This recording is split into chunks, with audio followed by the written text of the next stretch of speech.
Can't see chat for some reason.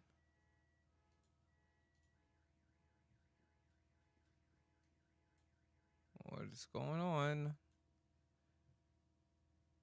Refresh real quick.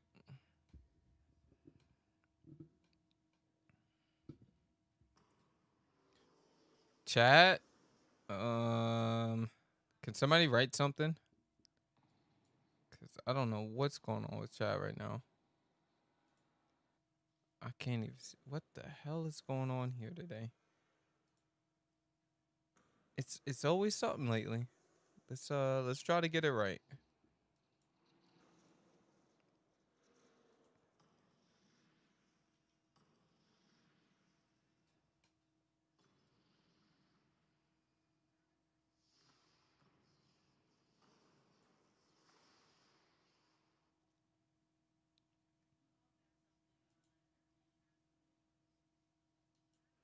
All right, I'm gonna have to be like in the live chat with y'all. What's going on, chat? Live threat. Try kill you. You knew the program already. Hit the like button. That's what's up, bro. We're on the P3 today. I got it right. How y'all feeling? D Gamer, welcome back to the stream.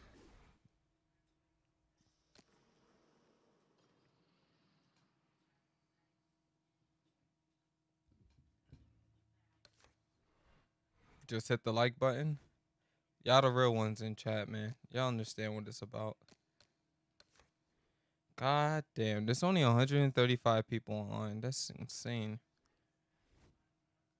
I don't even know if we're gonna be able to fight a fight.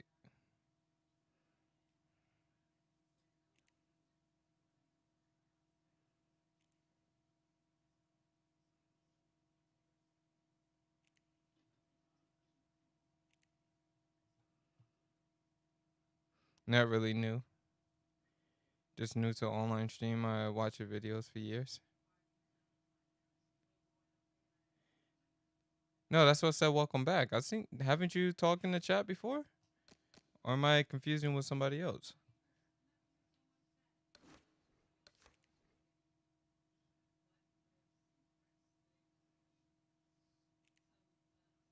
I got the channel myself, so I know the struggle. Yeah, man, you be trying to get people to hit the like button. It don't take nothing, you know.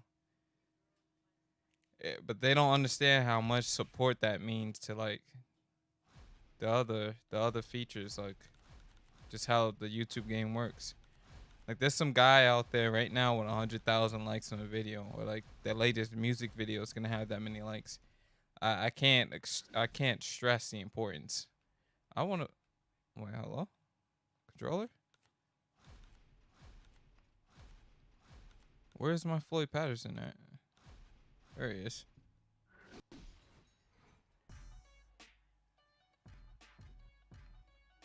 Like the like button is the life. The like button is definitely life. I could have swore I turned all music off, so why is my settings tripping? YouTube be ready to copyright strike you for this. All right, chat. Y'all ready for the first match of the day? We got Melverick Johnson versus Floyd Patterson.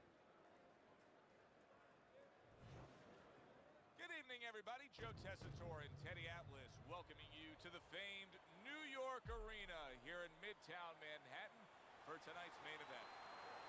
10 rounds of heavyweight action. Boy, and we expect this to be a big night of action. We spoke with both fighters yesterday. Fireworks anticipated here tonight. Let's see. Patterson's ring walk, just a cool, calm stride to him. Looks like just another day in his life. I'm gonna try something real quick. I'm gonna sign out and sign in and see if it allows me.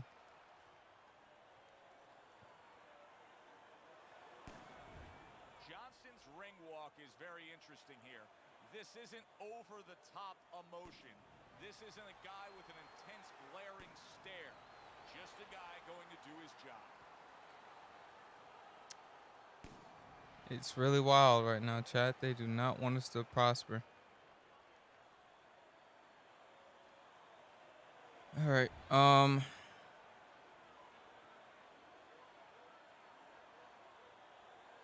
All right, this is how we rolling right now.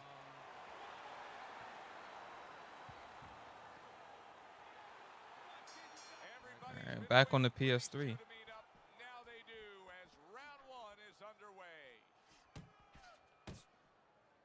Back on the PS3. Many may believe that in a matchup like this, power puncher versus power puncher. Oh my God, that's what cinematic on. But in a way, is it as simple as saying he who has more fundamental? Why does every shot look like that? He who has a missile to get that bomb to the target. Well, you definitely know when you land. I haven't played cinematic in, excuse me, in so long. Parries that punch intended for the head. Oh yeah, it's L1 to move around. I have movement on P3.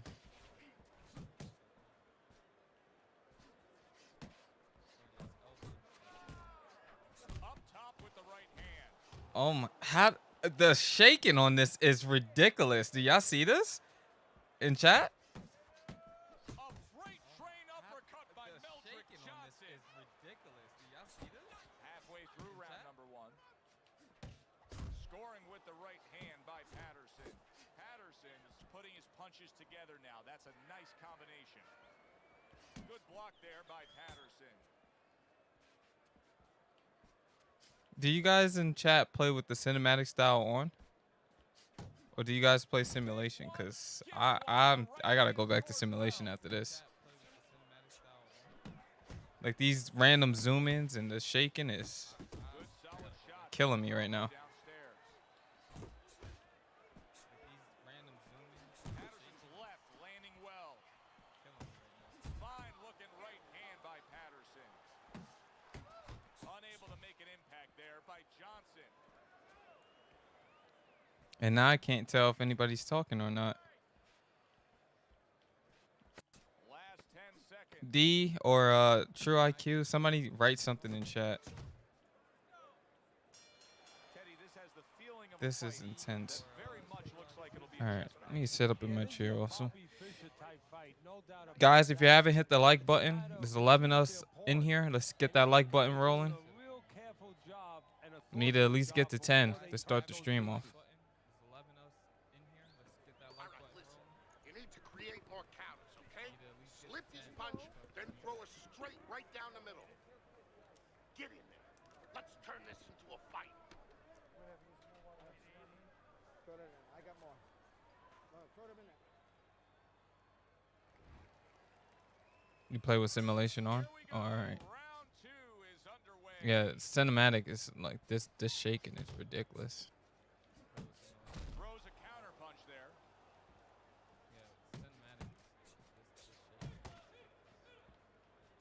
Little head hunting never hurt. Does it with the hook. Didn't get it done going to the body there. Good block by Patterson. Patterson's doing well here with that two-punch combination.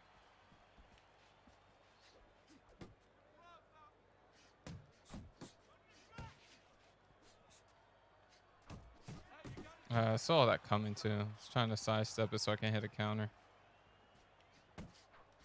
Left to the body. Patterson's combination punching is just perfect there. 3 punches landing.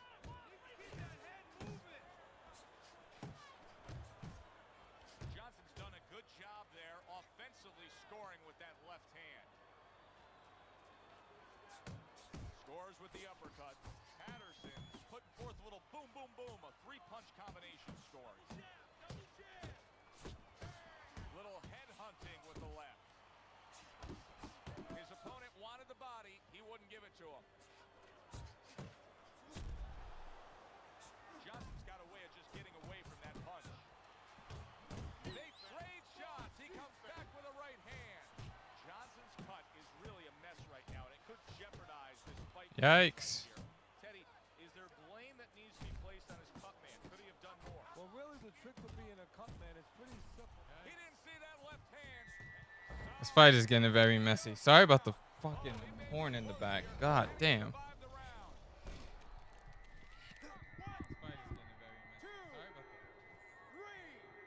Chat, we haven't gotten any likes. We're still on 5. Let's see if we can get the likes up. Johnson's back up on his feet. Now, what will be interesting to see here is how he reacts in the next few moments.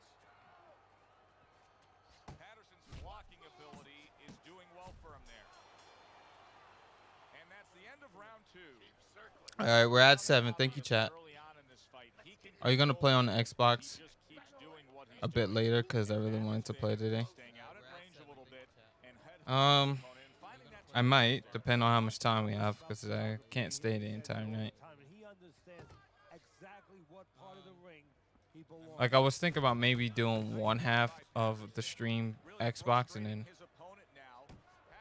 one half PlayStation. No, it doesn't, and it makes for But I think from seeing the online count, it seems like pretty much everybody who plays is on Xbox. he's afraid to let the punches go because But I know I have some PS3 guys who've been trying to get matches in, and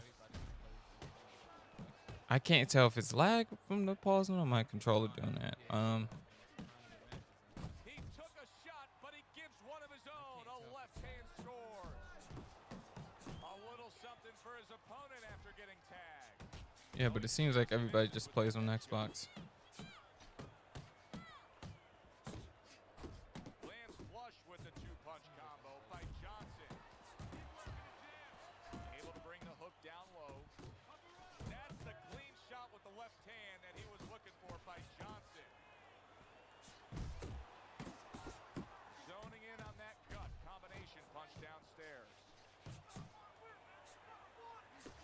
Oh, that's he is stunned. This guy is just throwing the throw. He was able to get All right. and continue on last time. Now he goes down again.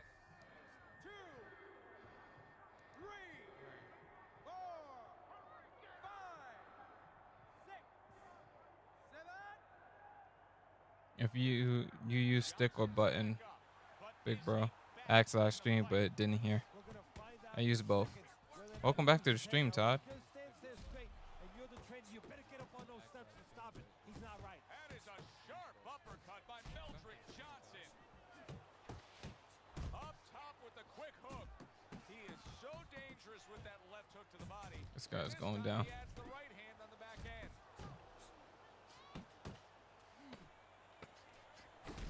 Pulls the trigger right away with the left hand after getting tagged himself. Fires right back. Damn, he just made it out. And round 3 comes to an end. Thank you, Todd. I love chat as well. Just like that, okay? Just like that. Keep doing what you're doing. Beginning of round number 4, Teddy, the way your scorecard reads, he's up 3 rounds to zip. Good, accurate punching, earning him that lead. Yeah, very conservative. Hasn't wasted anything. But All right, let's try to put it on him. has made everything count. Pause. Another flush shot up top. Johnson's trying to get back in this round after being knocked down in the last round. But with just 60 seconds between rounds, Teddy, how much can really happen? How much can really benefit a fighter who was knocked down? Well, a lot has to happen. First of all, you hit him with that sponge. Some cold water on top of the head where you revigorate him a little bit. You know, get his senses back a little bit. And you have to talk to him. Once he calms down, once you physically get him back on track, you look to see if he's okay, and then you have to tell him why he got dropped to begin with. Good shot to the head with that right hand.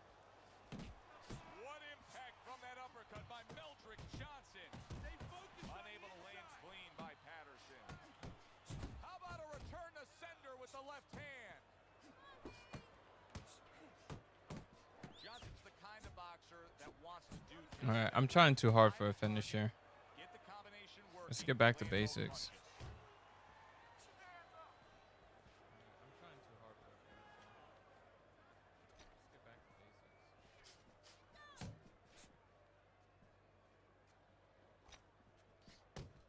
Scores well to the head with the right hand.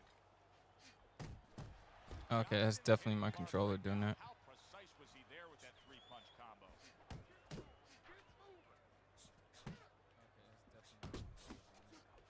Oh, what a whiff by Patterson. Johnson's inconsistencies are really showing up now. At times he has shown defense tonight. Other times, with what we've seen recently, he's getting hit by the left hand. Yeah, what he has to do is now make the adjustment. Hook right on the... He is damaged badly there. Look at that. He just went down. The inside... You made a video on how to utilize the buttons and sticks the right way. I feel like I'm missing a way to keep up with people. Do you mean you're having trouble keeping up with people in terms of like the way they're moving, like you're having a hard time cutting off the ring trouble. I go into detail. And the round comes to an end. The chat is being strict with the likes again. Johnson's cut even looks worse. Yeah, it's all right. It's part of the grind. You know, we can look at it and we can say, wow, that cut looks worse. The fans can look at it and say that. But the fighter must be steady. The same attitude. I'll earn the likes somehow. Otherwise, he has no chance of winning this fight. That is boxing 101. A nice, crisp combination by Johnson. Needs to improve that accuracy. Missed with the headshot. There's only 11 of us in here, which is pretty low for how it usually is. That's okay. Patterson Give it a couple more hours. with that accuracy. A two-punch combination landed. Good combination punching out of him here. Yeah, exactly. It's kind of like a musical, except right now, I don't think his opponent likes the tone of it. If you're having a hard time cutting the ring off, that has nothing to do with sticks and buttons. That's on you not knowing how to cut the ring off. What a big shot. Unbelievable. Throwing punches and combos, little dude. I face swing like you. It's a Friday night. Some cats will watch much later. Yeah, that's why I'm not tripping. Takes me back to the Twitch days where it's just me and Nightbot, or just me and the homie Manny.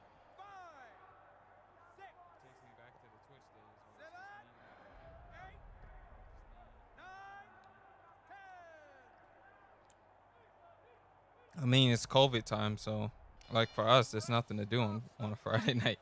Meldrick Johnson's unable to get up and continue on. All right, got the knockout. Patterson's your winner by knockout. Now, I think he was headed towards a decision win anyways, but what a good way to just put a stamp on his evening. Yeah, bring down the curtain and make sure that more people. Yeah, can but be if you're talking having about trouble you when keeping they leave the arena tonight. Excuse me. For Teddy Atlas, I'm Joe Tessitore. If you're having trouble keeping up with people, that's more of a, you have to learn how to cut the ring off. And to cut the ring off right, you have to pay attention to positioning, and you have to know how to get onto the inside. So I'll do a fighting on the inside until we get there. I've been loving the consistent streams lately. Keep up the good work. Thank you, D Gamer. Appreciate it. Like everybody who's been coming to chat, yeah, right in the chat, and yeah, like the stream and ask me questions. Like it don't matter what type of question it is, I'll answer it most likely. That's what keeps me going, for sure. All right, let's just use Tyson, since he's an inside guy.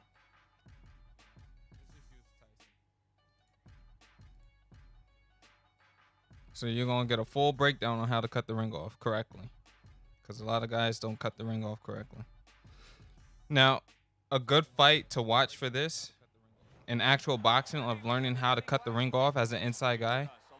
I mean, not cutting the right off, but it's more of a way I throw punches. You're so fluent. I fought dudes like you, and I think buttons will work for me. For that, it's a combination. You have to, what is comfortable for you?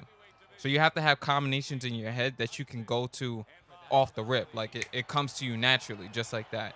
Shout out to D How and Blaster for the $2 super chat. If y'all want to donate, you hit the little $sign that's right before you say something in the chat, and you can donate to support the stream. That's how we got the eye tracker. That's how we're gonna get a surprise that's coming to us. Some of it's my own money, of course, but that's how we're gonna get a little update that's coming towards the channel in about a month time. Just have an artist working on that. So you have to have combinations in your head that you can go to off the rip. That's why mastery of the controls is so important. So if you want to cut the ring off, right? First you use the jab, because you got to get inside, right? I don't care if he hits me a couple of times, because once I trap him, it'll put him in the position where I want him to be. Then I'm going to be able to use the combinations I want. So he's going jab. Straight jab to the body first.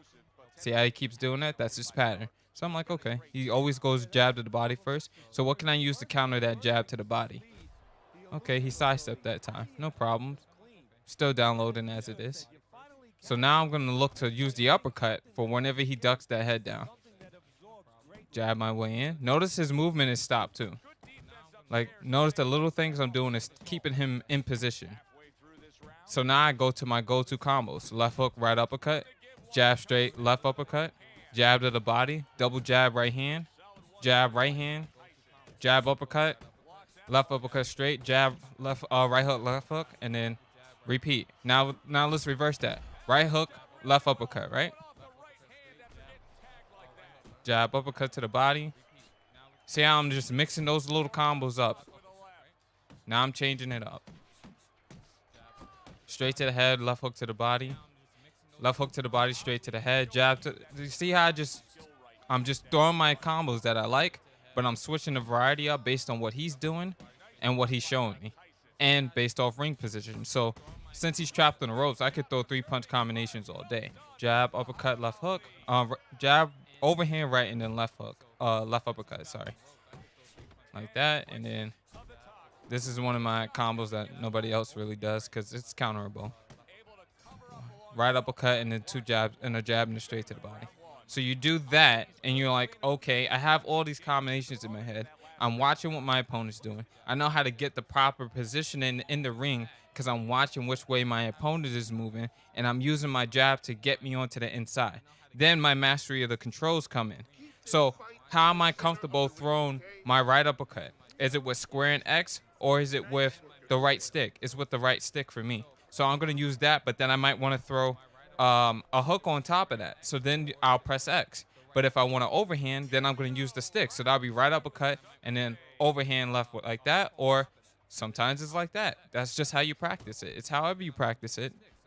That's the way you're going to be comfortable with it. But you can, that was a left uppercut with the buttons. You got to make sure you have these combos on tap. That's why I always say mastery of the controls is the most important thing. And the way you practice that is you go into the heavy bag training game and you get those combos down, or you just get used to hitting the stick in different ways without messing up. And then you can go into like a fight now against the computer. And if you have an extra controller, play against yourself and just practice throwing like left hook, right uppercut, right? And once you got that mastered, then you take that time and fight now. And you're like, okay, damn, I got my right uppercut, left hook mastered. When is a good situation to throw right uppercut, left hook? Maybe it's when I'm trapped in the corner, right? I'm going to trap myself in the corner. If he comes forward and I want to get an escape, then I'll throw right uppercut, left hook. And then you practice that until you see those scenarios again when you're in an actual fight online. And you're like, okay, like here, I can use right uppercut, left hook. Or I might want to reverse it, left uppercut, right hook, right? And at least I'm landing 1 or 2 of those shots. So it's just labbing. It's first mastering the controls. Then it's knowing where it's good, like where can I apply it. And then seeing those situations online, recreating them, and then utilizing them. So that's what mastery of the controls look like. So you can do that on the inside or the outside. That's a fucking tutorial right there. I feel you in muscle memory. It's a little bit more than that.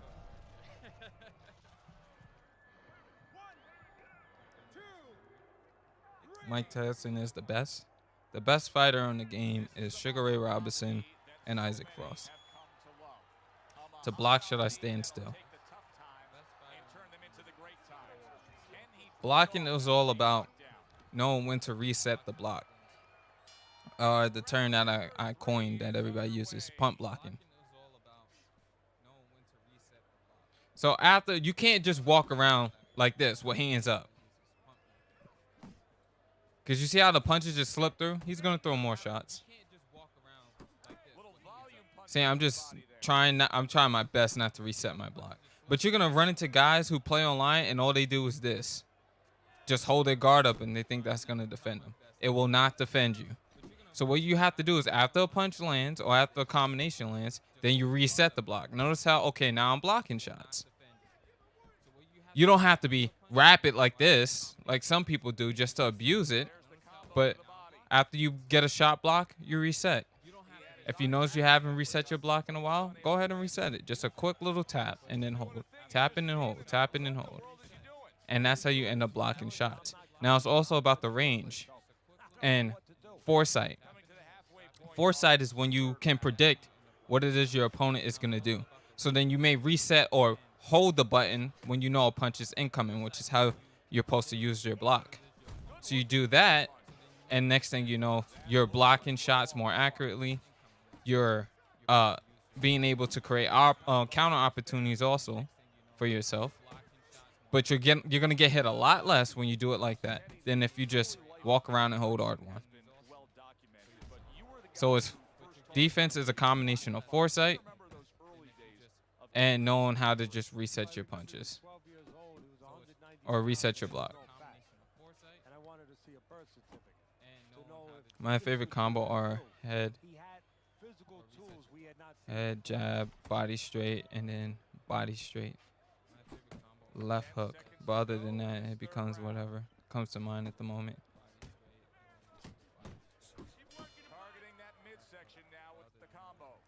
I'm saving the stream. I might repost it. I haven't been reposting every stream, but I have been reposting some, depending on how I think I talked in the stream. Justin Harris, welcome back to the stream, man. Chad, thank you for 11 likes. There's 26 of us here. Can we get the likes to 15 at least? If you haven't hit the like button, please do so.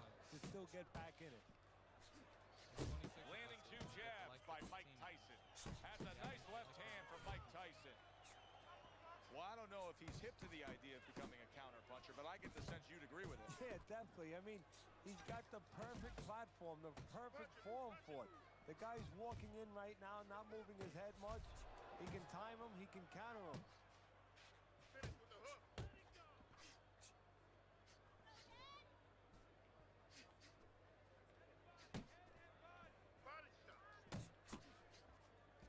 Mike Tyson, good use of the jab.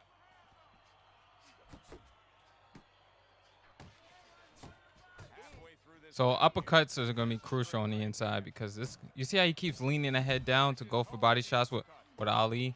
It's like you're trolling doing that.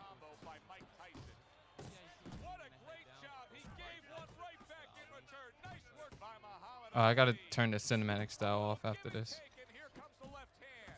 So every time I see the head dip down, I'm going uppercut heavy combos.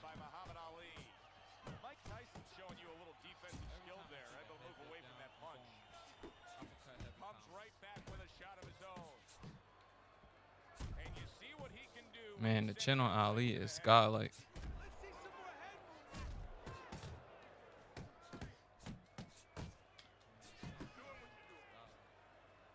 Whoops, wrong buttons. Used to Xbox though.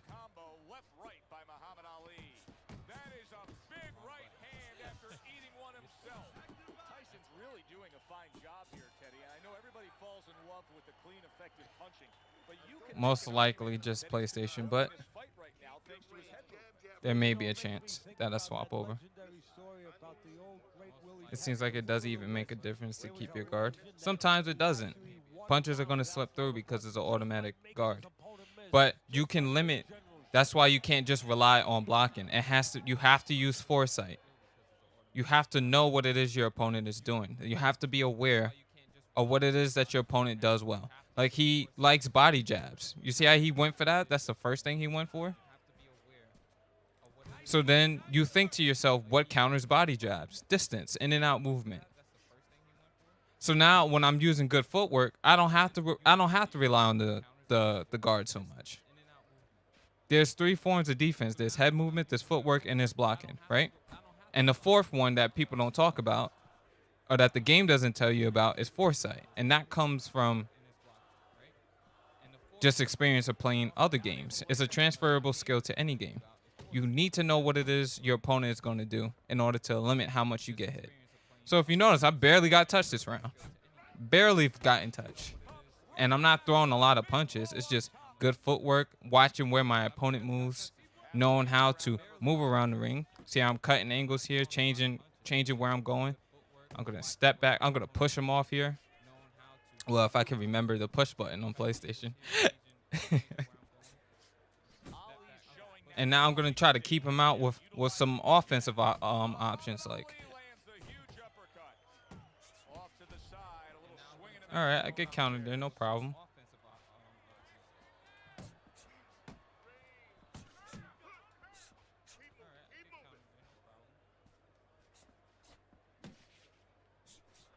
I'm just kind of winging things.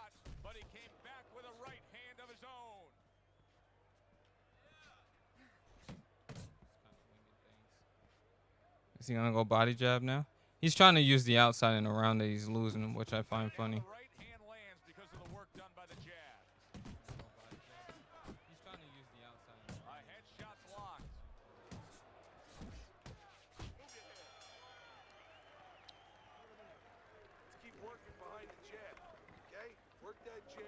Have I ever watched Hamajin no Ippo? It's my favorite anime, and I just read the new chapter today. I'm up to date on the manga and on the anime. And I have t-shirts for Hamajin no Ippo. And I got it on my keychain. That show literally changed my life. Buckwild, welcome to the stream. I hope I said your name correctly. Controller, please. Come back. All right.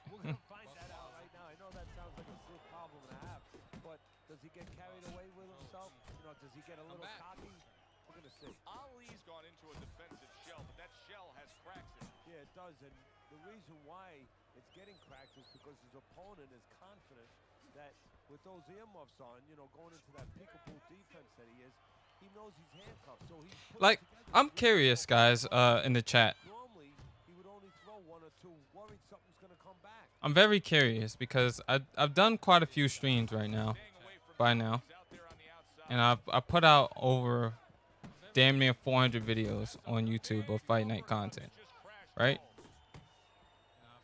How many of y'all actually apply what I be saying in these videos? Because some of you guys have been subbed to the channel, you know, for a long time, or like some questions are repeated throughout the streams, and I'm curious because I don't mind re-answering these questions, but I'm like, I feel like if y'all are applying the concepts, and it's not just applying the concepts, but if y'all really practicing the things I'm telling you, you would understand it. Like, maybe I was thinking about this the other day because I was like, maybe I'm not explaining things well enough.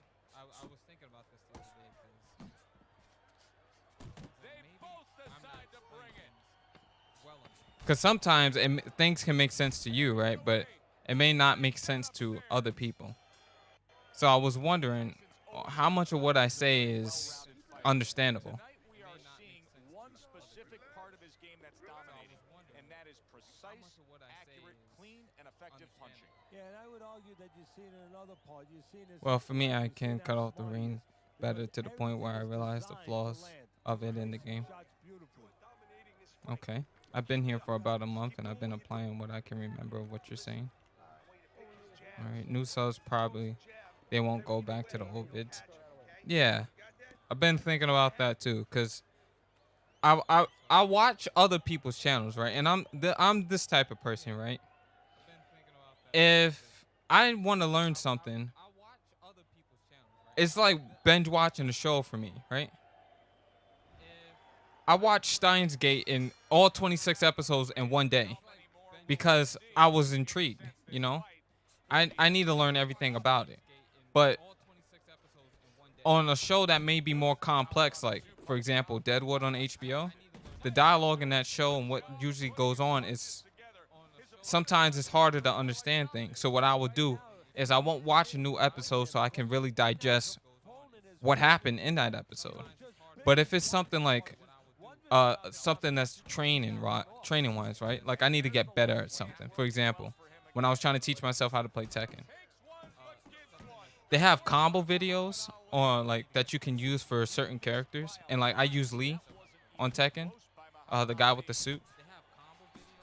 And I have a real hard time with pressing buttons. Like, I really struggle with combos. I know you probably can't tell from my Fight Night gameplay because I could pull off like that type of combination with ease, but it's because I practice it so much. And I'm learning to do the same thing on UFC, where like learning the grappling took me a while, but I labbed it continuously. And labbing just means I go into practice mode and I keep doing it until I master it. So I've been thinking about that with the tutorials. It's like maybe I need to put out new tutorials, which I'm already working on.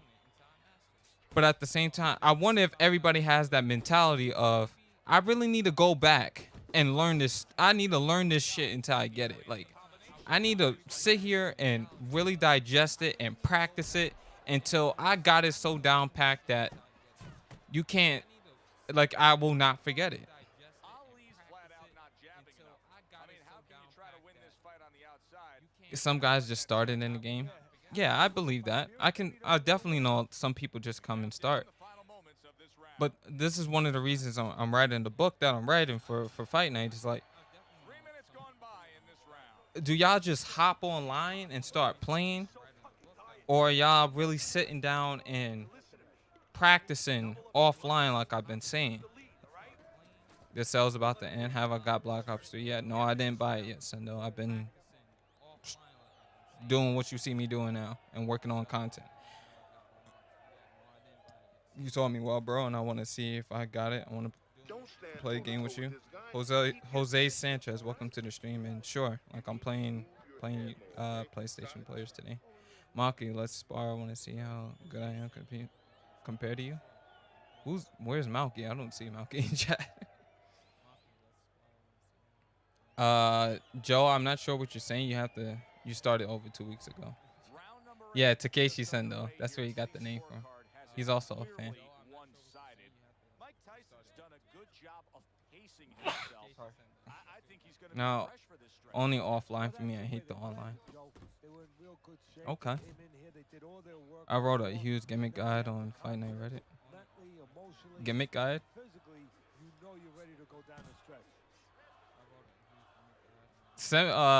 Damn.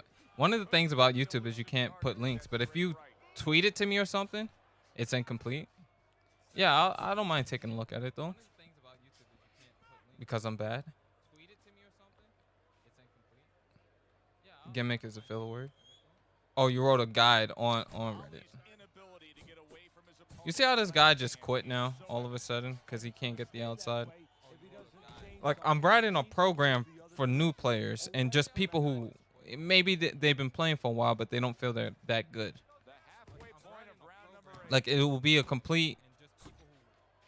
it's a complete guide on how to play. And I feel like that's what the channel's been missing, or like the game is missing. There's people who's written guides, but they don't really teach you how to play from, a step-by-step guide. When you say what counters the body jab distance, things like that would be great to know. What counters and punches you use and when to use them. But at the same time, like, I feel you, Mike Thomas. But if you go on a fight now and like you just, for example, you see how that counters that? Oh, he missed. Why did he, like, it's taking the time to think, like, why did that punch miss? Where was I? How can I recreate that, right? So if I walk back into him and get him to throw that body jab, you see how he's just throwing that preemptively and I'm watching what he's doing? He gonna throw another one at the beginning of the next round. That has been his pattern every single round. Is I throw a body jab first and then I look for a straight up top. No, I don't download created players. You can on PlayStation. You can on Xbox though. You see how I just watched him and I've been watching him all fight and he does the same thing.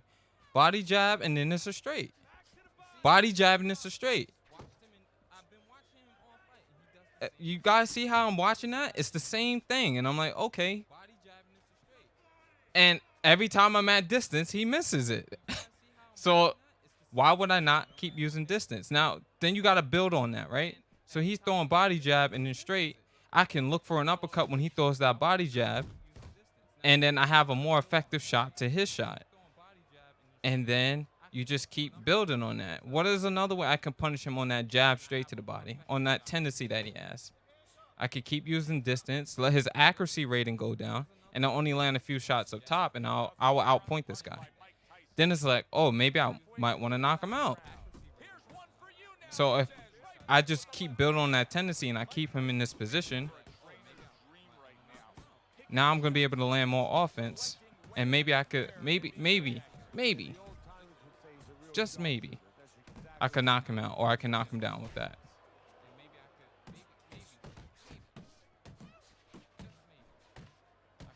That is exactly what the corner wanted to see. A good combination punch by Mike Tyson. Keep it up. All right, and now I'm gonna chill out because I'm winning around. You was making Butterbean look like a racing prospect yesterday. That's all I've been trying to teach guys for the longest. Is like, I just want guys to think when they play. You know, thinking is how you thinking and observation is how you become an elite player. You guys also have old videos like that, but new ones will revive. Yeah, I got vids for that based on the numerous styles I've encountered, straight visuals. Nice. It's like, but yeah, when I want to learn something, guys, that's what I do. I just go back and I fucking binge watch and I practice and I sit down and I do everything to understand it thoroughly. And then I see if it works.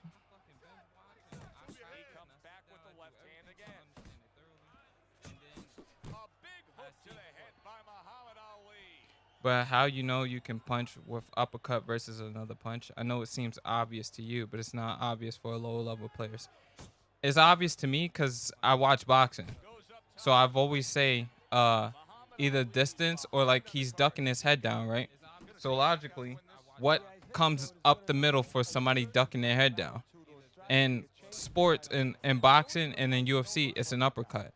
Or like if a fighter's ducking their head in UFC, then you throw a knee. You see what I'm saying? It's applying boxing logic to the game. He has to duck his head down, so when he's ducking, the punch that kind of meets that is an uppercut. If he's throwing jabs and straights, right, and I'm this close to him and I go double hook, hooks are going to beat straights at this range because hooks are meant for inside work.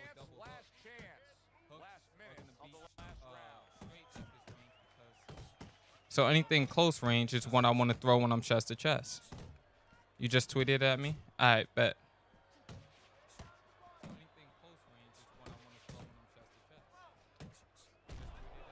I use the wrong punch, I get countered.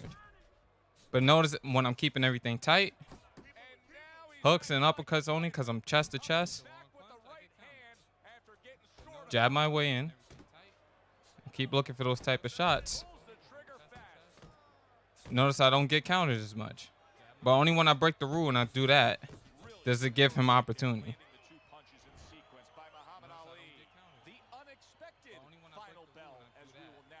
Tyson Fury or Joshua? Tyson Fury. Since I started watching your videos, I realized how infighting can be very effective if used correctly.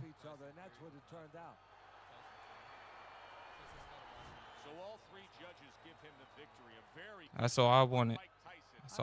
So like, yeah, I've been a bit worried about that with the content I've been producing. I'm trying to figure out better ways I can help players understand what it is they need to really do to improve. So since you're saying some things aren't obvious to other people, I was trying to make those things more obvious to begin with. Exactly, you come from a boxing background. But if you're not a huge boxing fan, some of the strategies is not as obvious is what I mean.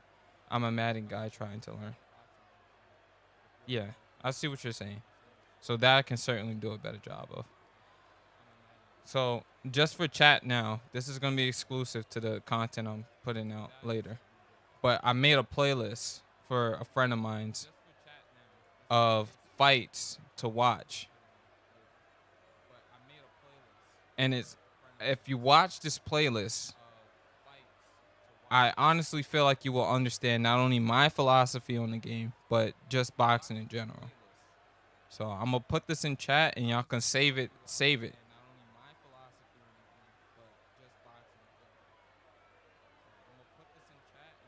Cause I really want y'all to I want people to improve and I want people to understand boxing. Started it's meant to watch in order, okay? Watch it in order.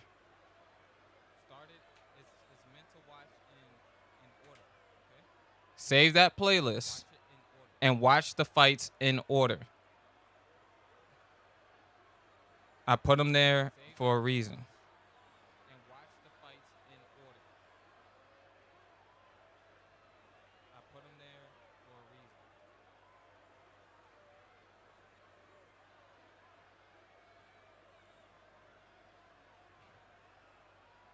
All right, let me see this guide now that you tweeted at me. And if you guys haven't liked the stream yet, please do so. Fight Night Chat. Let's review this guide.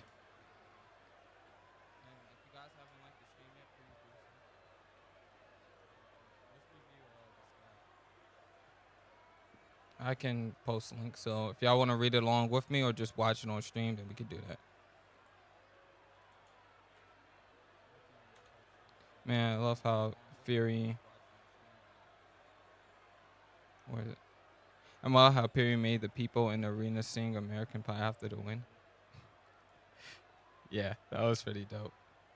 All right, display capture. Okay.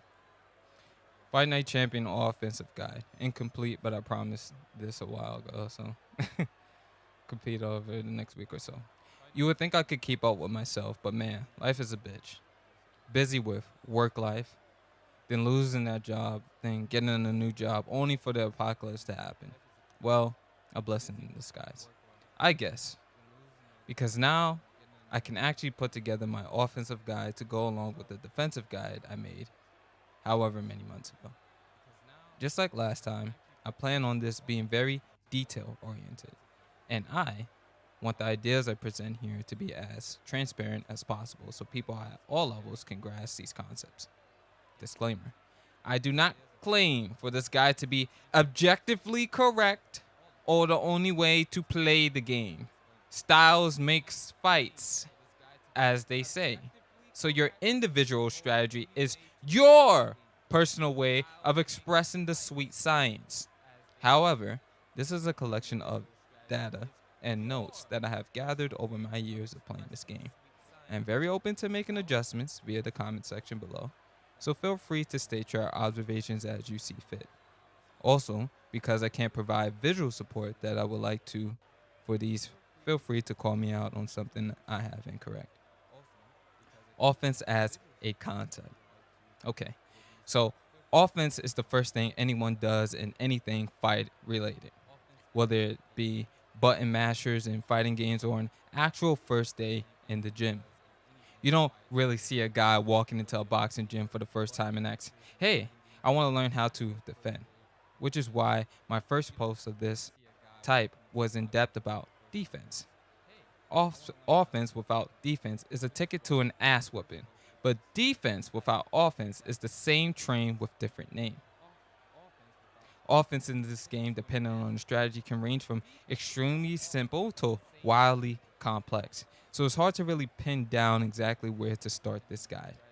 The only real way to do this from the incredibly basic example, what the game tells you, and then move deeper into the more aspects of the game. So we will start by going through each punch individually, their utility and effective ranges, and how the skill stats work in relation, along with a very brief look into how height and reach impact their effectiveness. And what does that actually mean will come in a later section. Then we will go inside and outside fighting in detail, combos and block, break-in are next. Then I may end it around strategies to best support your boxer type. Notice, I'm not going to talk about stamina here in any huge depth. That shit is complex enough for its own post. And I don't want to bog this post down with anything not specifically pertaining to offense. But first, let me define my terms: range and reach. Okay, I realized before I even talk about the array of punches in this game, I need to define ranges, just for those people who don't fully understand what ranges are. If you understand that, feel free to skip down into the punches in their utility section. You will hear Joe and Teddy talk a lot about outside and inside fighting, and there are many training games to explain the concept particularly or practically. So I will limit myself to just one sentence on each range, and the specific, more in depth strategies will come closer towards the end. Outside. In the simplest terms, this refers to the outer edge of the longest fighter's reach. Middle. This refers to the range where both fighters are at a distance where most, if not all, their punches can connect. This will go much deeper into later, but this refers to the range with both fighters' foot movements slow slightly and they will lean into each other slightly for their inside. Punches in their utility. There are a total of 96 different punches the in the each fighter's arsenal. Jab, flare jab, left overhand, lead hook, hooker cut, lead uppercut, straight, flare straight, rear overhand, rear hook, rear hooker cut, rear uppercut, and body variant for each, and stepping variants for each as well, and also inside, outside variations, and also power modified shots. Not to mention the different punch styles, which holy fuck, should I even get into that this early? I think not. That is an insane number of punch to go through individually. So instead, I will go through each punch via category and see if I can organize it in an understandable way. Overview. This is the cornerstone of everything in the game. If you don't know how to use the jab properly, then you will have a much more difficult time trying to land the other punches in this game. The jab has many functions and uses so many that try to list all of them is an incredible undertaking, which is why this guide exists. So let's get started. The jab can be used to find your range, get shorter fighters inside, help taller fighters stay outside, set up combos, shut down combos, frustrate opponents, make an opponent retreat, cover your retreat, can set up counters, and is the closest thing that can be considered a feint in this game. More on this later. Now, the jab as a tool is invaluable, but why is that the case? The answer is because of the skills benchmarks in the game. I will call them star points from here on. So I'm assuming he's referring to the skill tree.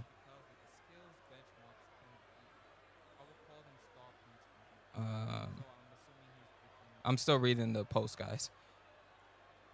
The skill star points for the jab are the unique to every other punch in the game because of the emphasis on control they have. Stiff jab stops movement, and blinding jab will set up another punch. To uncomplicate things a bit, a basic broad rule of thumb is the more jabs you land, the higher chance your other punch will also land. The better your jab is, attribute-wise, the more this rule takes shape. But you can't win a fight with a jab alone. The jab does have some weaknesses. Starting with on the inside, the jab rule applies still, but also gets pull counter way easier from close range. It's easily blockable with a covering block, but can penetrate a pump block at times.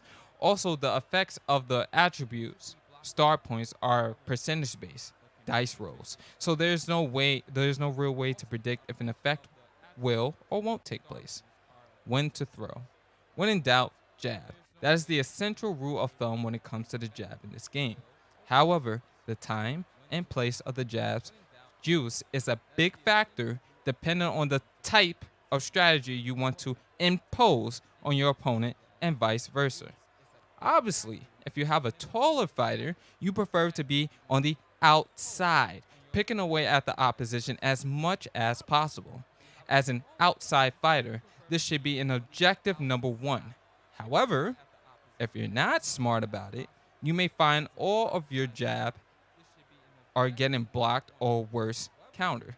So some general tools for outboxers in order of importance are: number one, stationary jab. As an outside fight, your goal is not to run. It is to find the very tip of your range where you can touch your opponent, but they cannot touch you. This is your tool to find that range.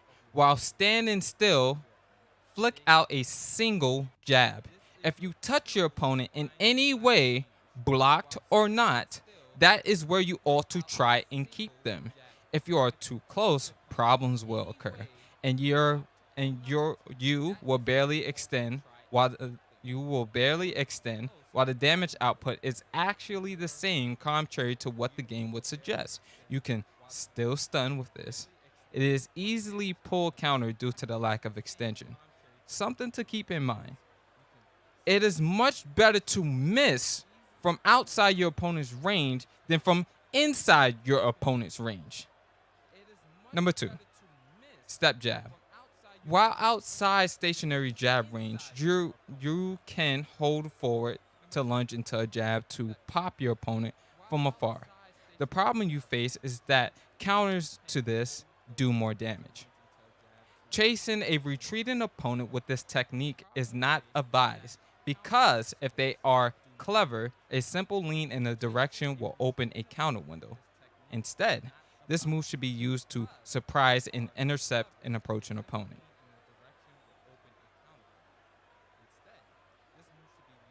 Counter jab. If you are having trouble landing your jab, this is a tool that can regain momentum.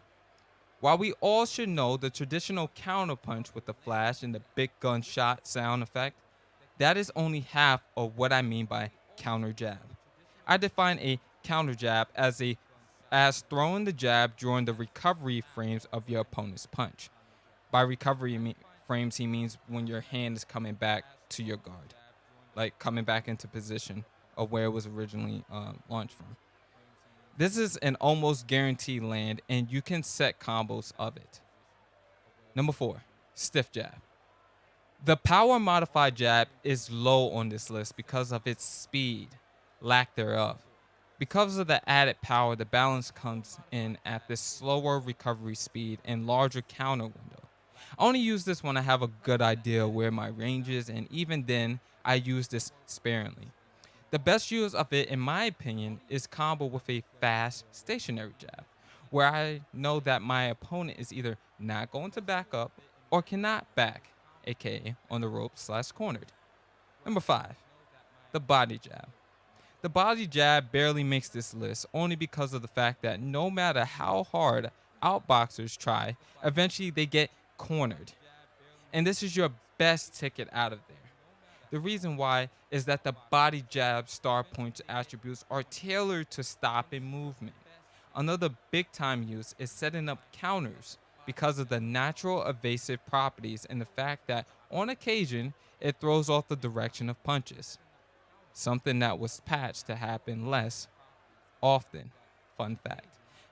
Now, the range of a body jab is much less than that of any of the head jab variants, making it very dangerous weapon. For inside fighter, the jab has utility as well. The jab for an inside fighter is an easily forgotten weapon. I can't count the amount of time I was confused about why my other more powerful punches were not connected. It was because I was not utilizing the jab. Instead of utilizing the jab to keep your range, you will use it to step inside and back your opponent possibly into the corner where you can start teeing off with more powerful strikes. Top tools in the same structure as above. Number one, step jab.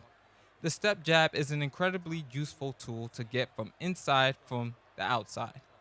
Holding forward while jabbing, especially while you cut the ring off and have your opponent cornered.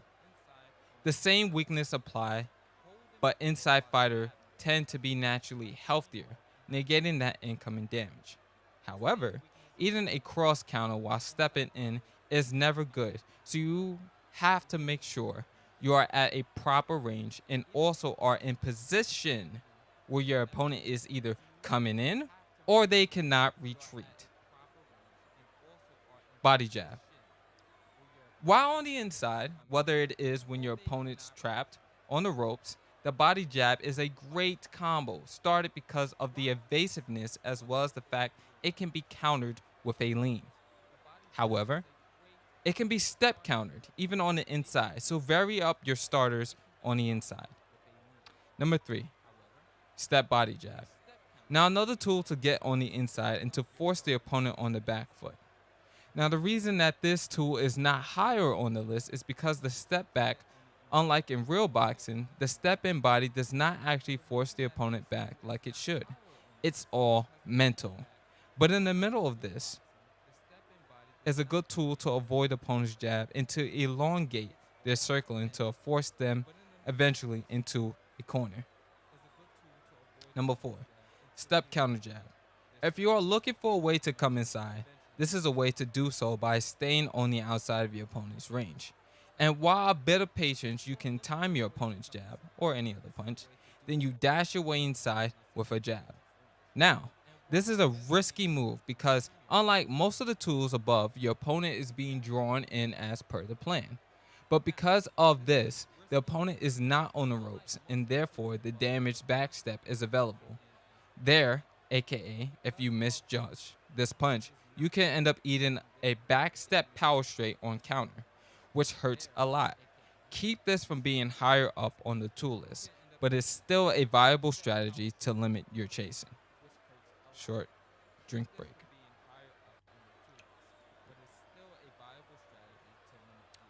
Okay, we don't got much left to go. Feinting with the jab. So one of my biggest complaints with this game is the lack ability to fake a punch to draw out an opponent. And although this is true, there are a few tricks that you can use with the jab to draw your opponent return strike.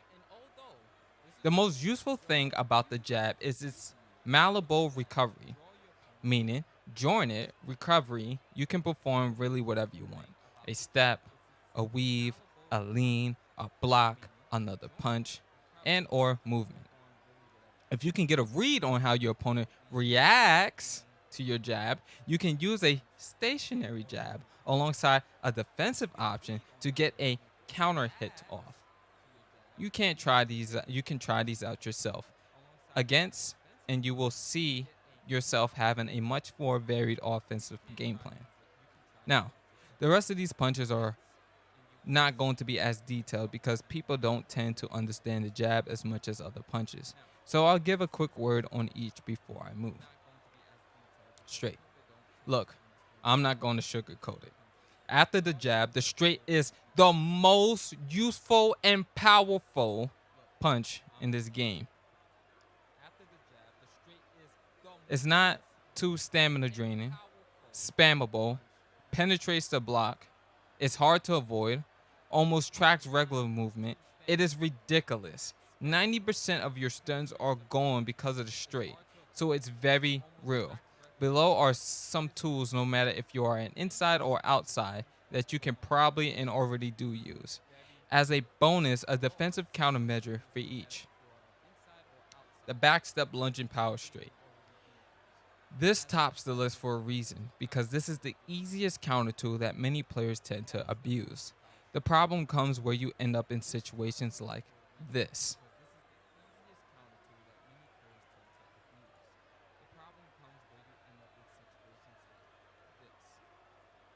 I don't see the actual clip.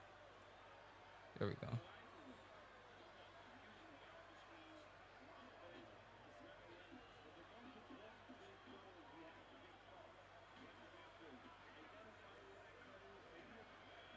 Yep. GG.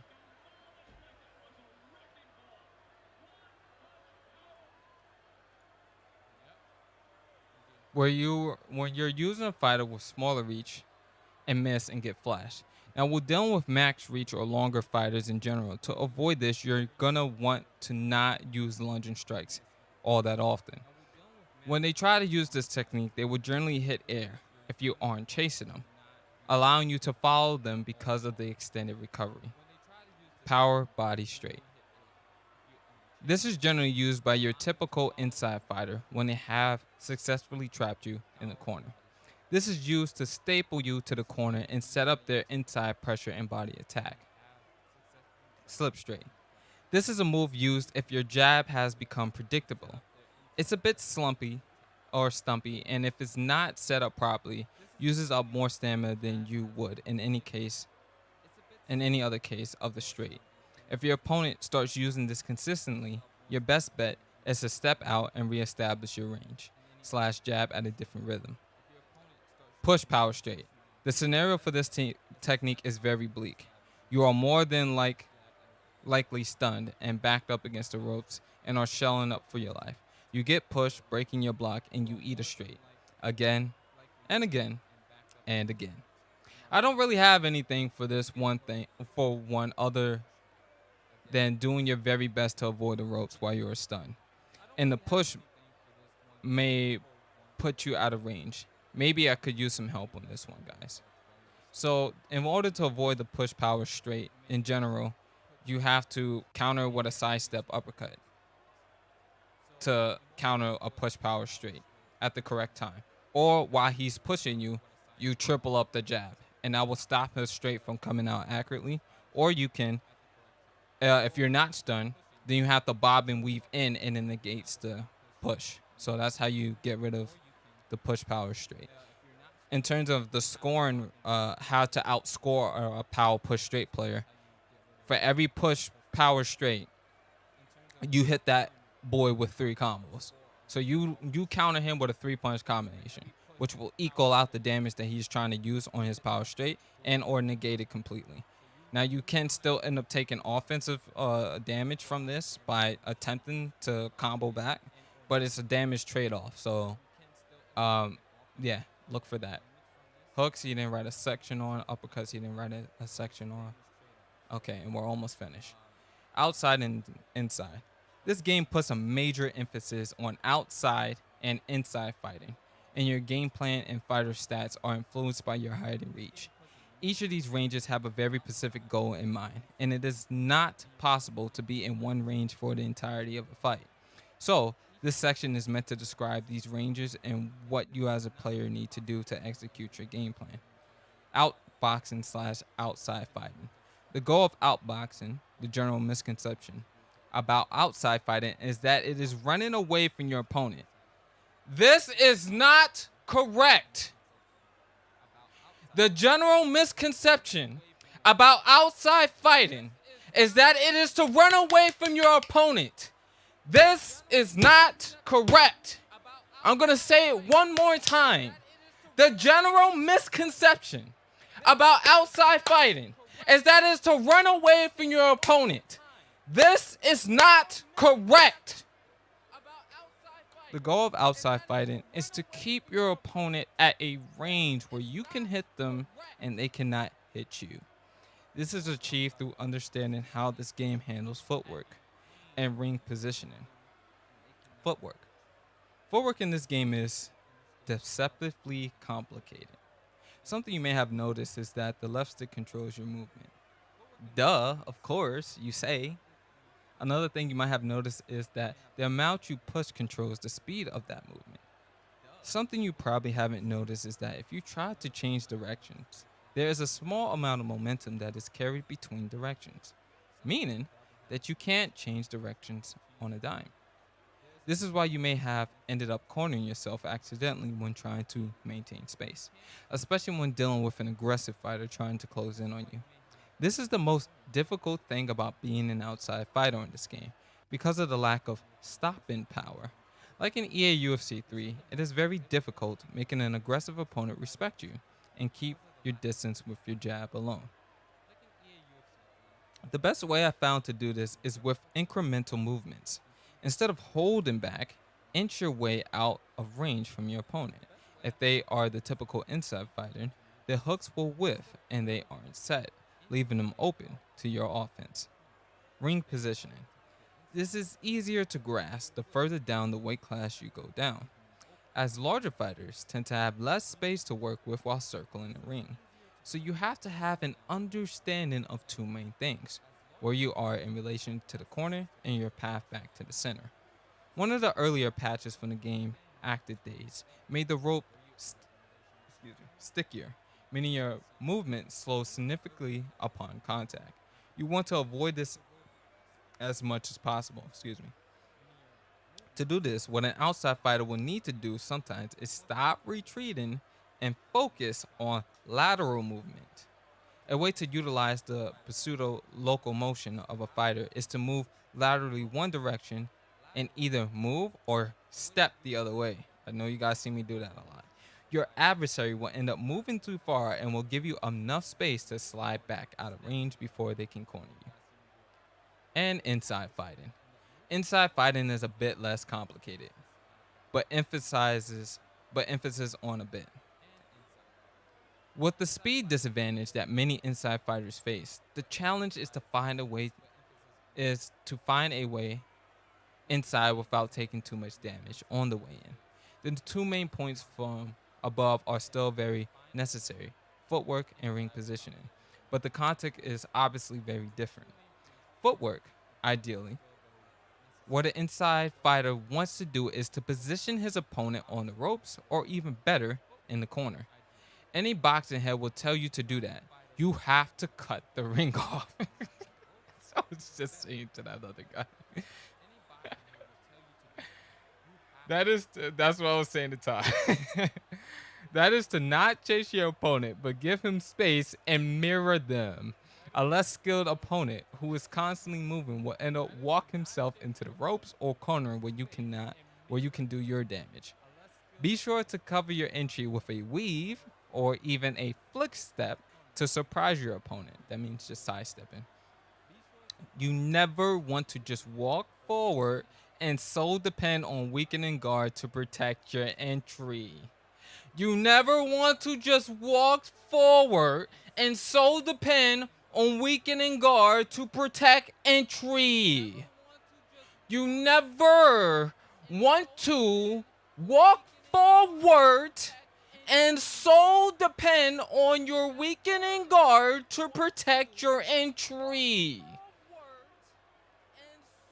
You never want to walk forward and depend on weakening guard to protect entry. Ring positioning. Because an inside fighter is at a pure foot and hand speed disadvantage, the main problem I ran into this style is when I cornered my opponent, they would end up escaping easily. The reason was I was pushing up against them with my left stick, causing me to end up gliding past them as they picked a direction. What an inside fighter ought to do is instead to plant themselves once they get into position. After letting your 3 or 4 punch combination, take one step back and go back to mirroring them. This is the best way I found to keep a outboxer uncomfortable. It's not about punching 6,000 times with combinations.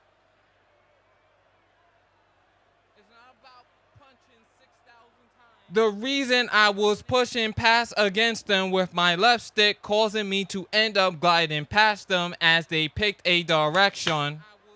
What an inside fighter ought to do is instead plant themselves once they get into position. After letting your 3 or 4 punch combination, take one step back so you don't get fucked up, and then go back to mirroring them. This is the best way I found to keep an outboxer uncomfortable. Am I okay? I am beyond fan-fucking-tastic reading this. Honestly, I'm going to post this now, but edits will be coming in this week to finish up below, or the plan to come out in the following weeks or so. So stay tuned and be sure to give your opinions and corrections below. 3,000 words down and a bunch more to go. You wrote this so good, Tybo, and I have a few corrections I could give you, that I am willing to pay you to have this be part of the book. that I'm writing. There's a few things that I think you can use to make this, like, if you had a bit of a better understanding of the game, to make it work at a higher level. But in terms of the basics, I think you have a very, very good understanding of how to explain things to people. But this is very, very good.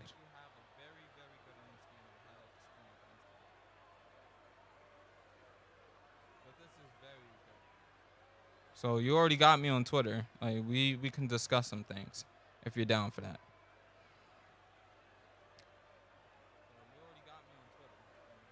True, minor tweaks, but this is 100% accurate, especially the inside part.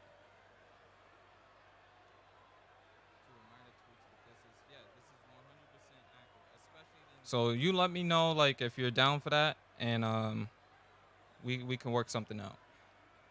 All right, chat. Let's get back to these matches. If y'all have any questions, feel free to fire away.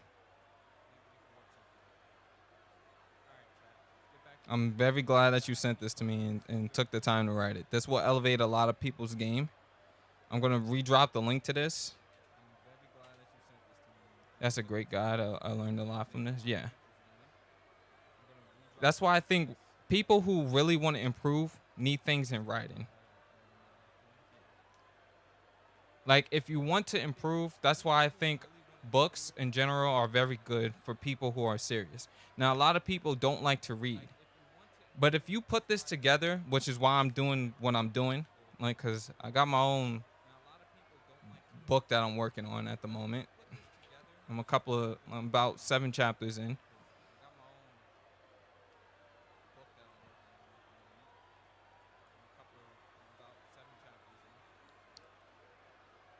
This game, in any game, you need to, like, if y'all ever, I don't know if you ever took a look at, like, League of Legends, for any of y'all who was into that, but the reason League is on such a big scale, let me show y'all something. And it's one of the reasons why I feel like Fight Night should be more competitive.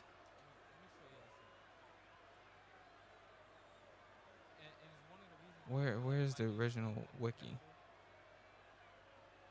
You could, like, let me show y'all this, man. I really need y'all to get this. You see how you could just, there's all these champions and there's items, there's everything. And you can click on any champion, right? This is my favorite champion in the game. And it has a breakdown of statistics. It has a breakdown of stats, and like it tells you how to play him in different things. There's the lore, there's the patch history. It tells you how to play the champion. Like, this is a complete write-up with history and everything on it. And you read these things in order to get better. But we don't have that on Fight Night. Like, Malky made a decent guide. But if y'all want to become good at things, that's why I say you have to study. You really have to study the game. Or, like, go back to my channel, because I got God knows how many tutorials, and just listen to the videos and really break down what it is that I'm doing in matches or in the streams where you hear me commentating over certain things. You have to really take the time to listen to things and read in order to improve. Like, no offense to combat sport games, but this is why we're not on the map. Like, for example, a Street Fighter or a Tekken, or even more competitive in, like, esports in general. We're not at that level because we just think, oh, I just want to get on and knock somebody out, and I want to curse people out. Like, we need to be, as a community, we need to be more competitive, and we need to take the game more serious on a knowledge-based level. Yeah, I have a defensive guy, but I think you have a much better understanding of that than I. Honestly, I'm gonna look at that too. Like, I'm not gonna read that on stream as well. But if you gotta, I'll review it, and, like, I really want to work with you on some stuff. So, like I said, if you're down, I followed you back on Twitter. We can have a discussion about this after stream.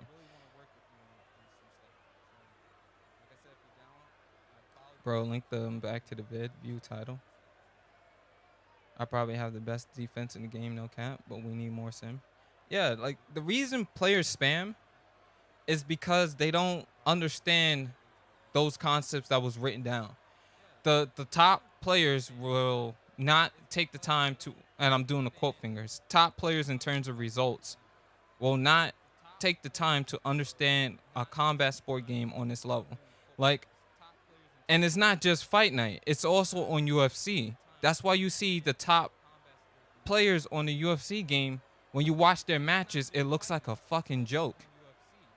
It's like this is what we're looking at. I can't show YouTube videos on here like I can on Twitch, but you will just watch quote unquote top players just rushing each other with no technique. You can't do that in like a actual fighting game. You cannot do that. And then the matches look like a joke. And then when a casual player looks like this, well, it just looks like two guys just button mashing at each other until one player gets the advantage. That is not what a combat sport game should look like. It should mirror actual fighting. You should be able to tell both players are thinking. You should be able to tell, okay, he's doing this to counter this. And that's what I like about sim gaming in general, is that you can really see what it is that players are going for when it's played at the top level. It's not just a bunch of, oh, he's just hitting him to hit him.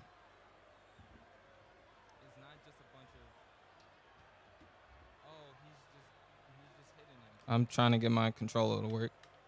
I need to get a new USB cable. Let me write that down in my notes.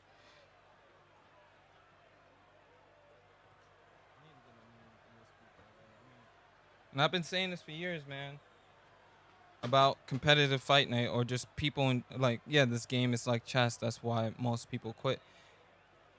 Yeah, like there's RNG elements and there's way to take advantage of things, but true skill is when you have to apply concepts and be mechanically good at the same time.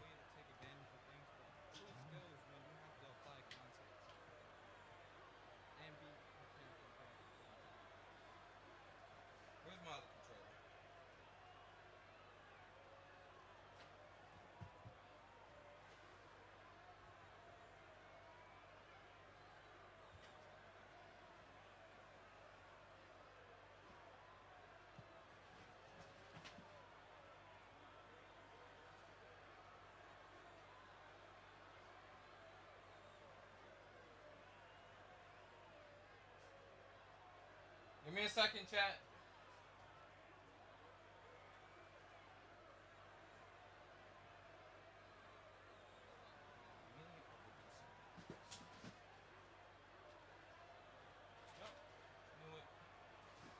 I know myself so well.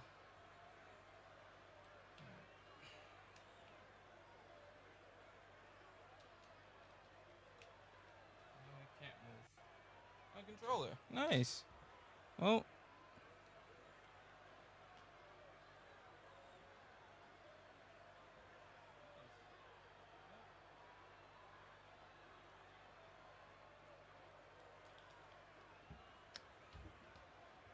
come on. Let me play. Great. Is that Xbox? No, this is PlayStation. I've only been streaming about an hour.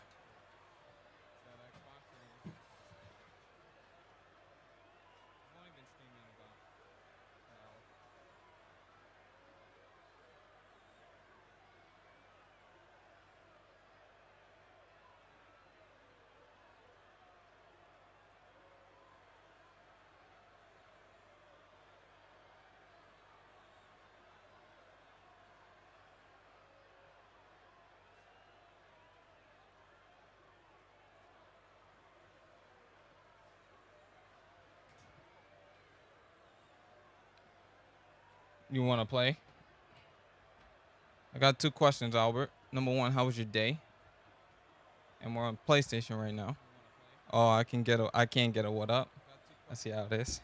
I'm trying to get my controller working. What's good, Dave? I said what up. Okay, so I have to literally restart my console, which is annoying. The UFC thing you said is facts. I'm not gonna sugarcoat things, man. I've seen a lot of games that are meant to be played competitively as an esport get dominated by bullshit of players who just take advantage of the games. And I'm also annoyed by that fact because these orgs in these leagues, they don't hunt good actual good players and think about the concept of how the game should be played. What they do is, oh, let me take a look at this leaderboard. Who is top of this leaderboard? Oh, they top of this leaderboard. I can sell this guy as a top 100 guy who's very good at the game. And good at the game means, hey, I just glitched the fuck out of the game without actually taking the time to learn the controls and learn proper positioning and learn proper range and learn proper technique and come up with combinations and learn how to use a jab and distance fight correctly and learn how to play sim. And instead, I'm going to pick this top 100 guy who's been abusing the most broken parts of my game, which I refuse to patch and make correct because I don't believe in making skill-based games. Instead, what I do plan on doing is making games that are easy for casual players to understand and can just pick up and don't give a fuck about any concepts of actual fighting and applying them in a video game. And I'm gonna take this top 100 guy and I'm gonna throw him in this top tier player tournament. And then I'm gonna make sure there's a prize fund for it. I'm gonna get my marketers and I'm gonna get my advertisers to market like this thing like it's some big ass event. And then I'm gonna show this to, oh, this is what competitive of UFC looks like. This is what it looks like. This is what the top players do. This is how you can become good on the game. And then you see, like last year on ESFL, and I hate to call people out by name, but you see two Bisbee players rushing each other to death and calling them pressure fighters by just nonstop button mashing at each other with no thought or concept. And both players, one of them gets a knockout in the first round, and then they call it competitive. They call it comp. How is that comp?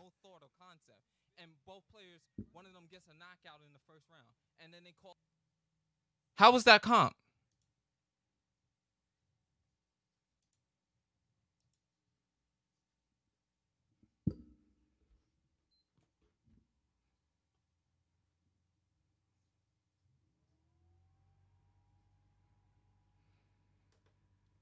And to me, it's not even so much about the making money Black Gold. It's, I don't care about competitive integrity. I care about saying I have competitive integrity and not looking at what needs to be done.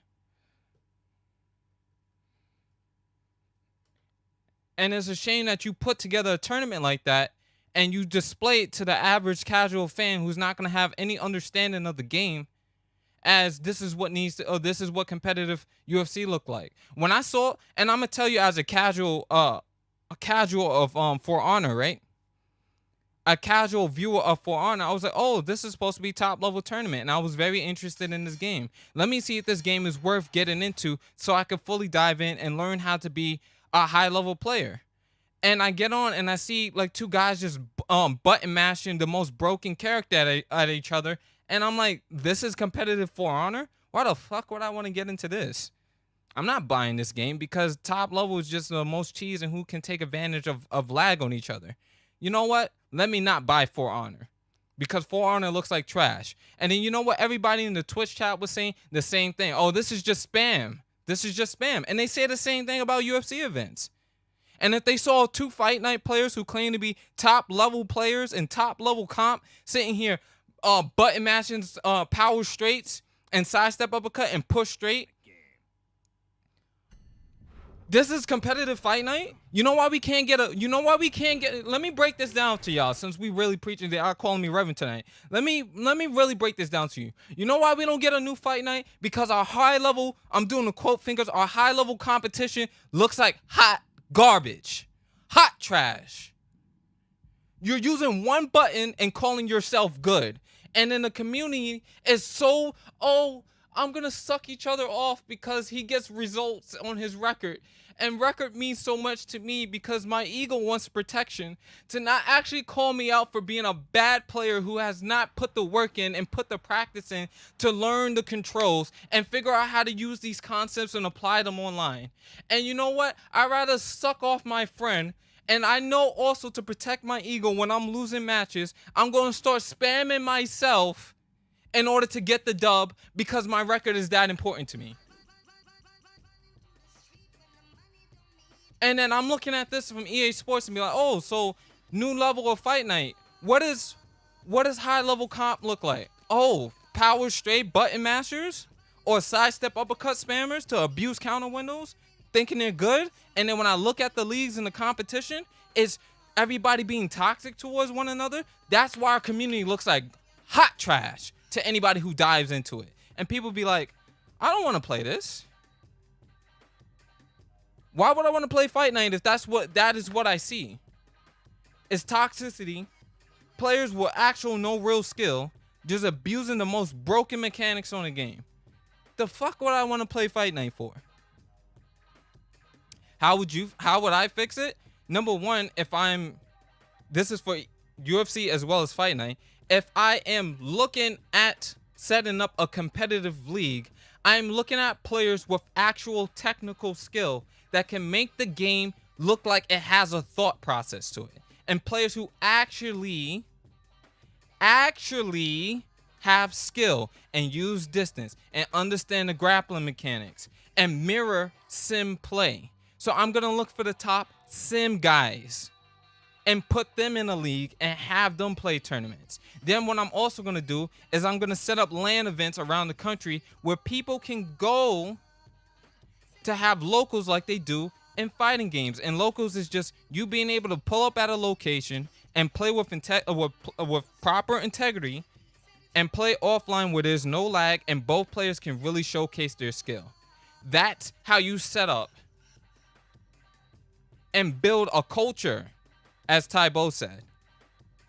You build up a culture that way, but it's like, oh, these are the top guys, and this is what good play looks like. And then you look at guys who come out here with this spam bullshit or this non-Russian, I'm going to jab straight, jab straight, jab straight at my opponent until I could just force a takedown or whatever and win a match that way. And then I make an actual prize fighting league that looks like something.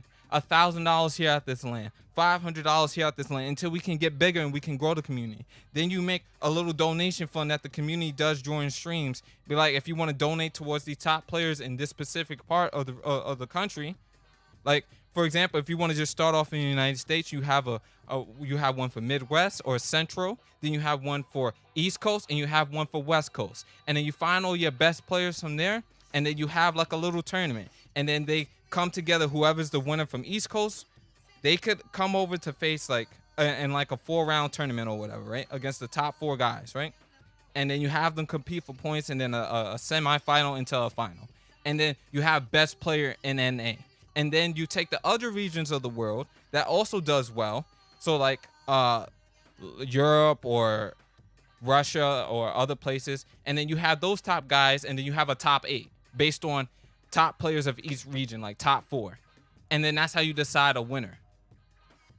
So that's how you build culture. That's how you build a community. And that's how you build an esport that looks competitive. So when people see, oh God, he's using distance, he's thinking about his next strike, or like he's throwing actual combinations, and then he's backing off because this player is going to do this to him if he does this.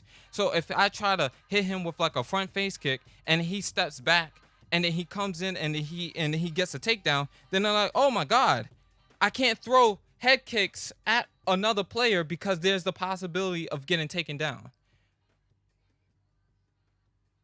How is there only 148 players online? I don't know. It is what it is. So that's how you build. This game is too old and irrelevant to still be such tryhards. I don't have a problem with somebody being a I don't think being a tryhard is a bad thing. I'm a tryhard, but I'm a tryhard that's sim. Having passion for the game and wanting to be good at the game is not a bad thing. The bad thing is when you let your ego take over and let you become toxic, and then you start doing anything that it takes to win that's cheap. I'm not talking about just for Fight Night. This is even for a new Fight Night, a future Fight Night. This is for future UFC games. If you want to be good at a game and you want to have competitive integrity, you have to get players who think with competitive integrity, not I just need to get wins and get results. I know a lot of people is like, oh, whatever, just play the game. But like, I'm very passionate about competitive integrity in any game.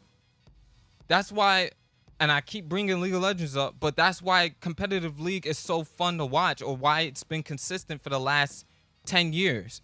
It's because you sometimes you'll see pro players pick like broken shit, but at the same time the game is strategy based. It's not whoever can just land this cheese and then get away with it. That's why combat sport games are so trash.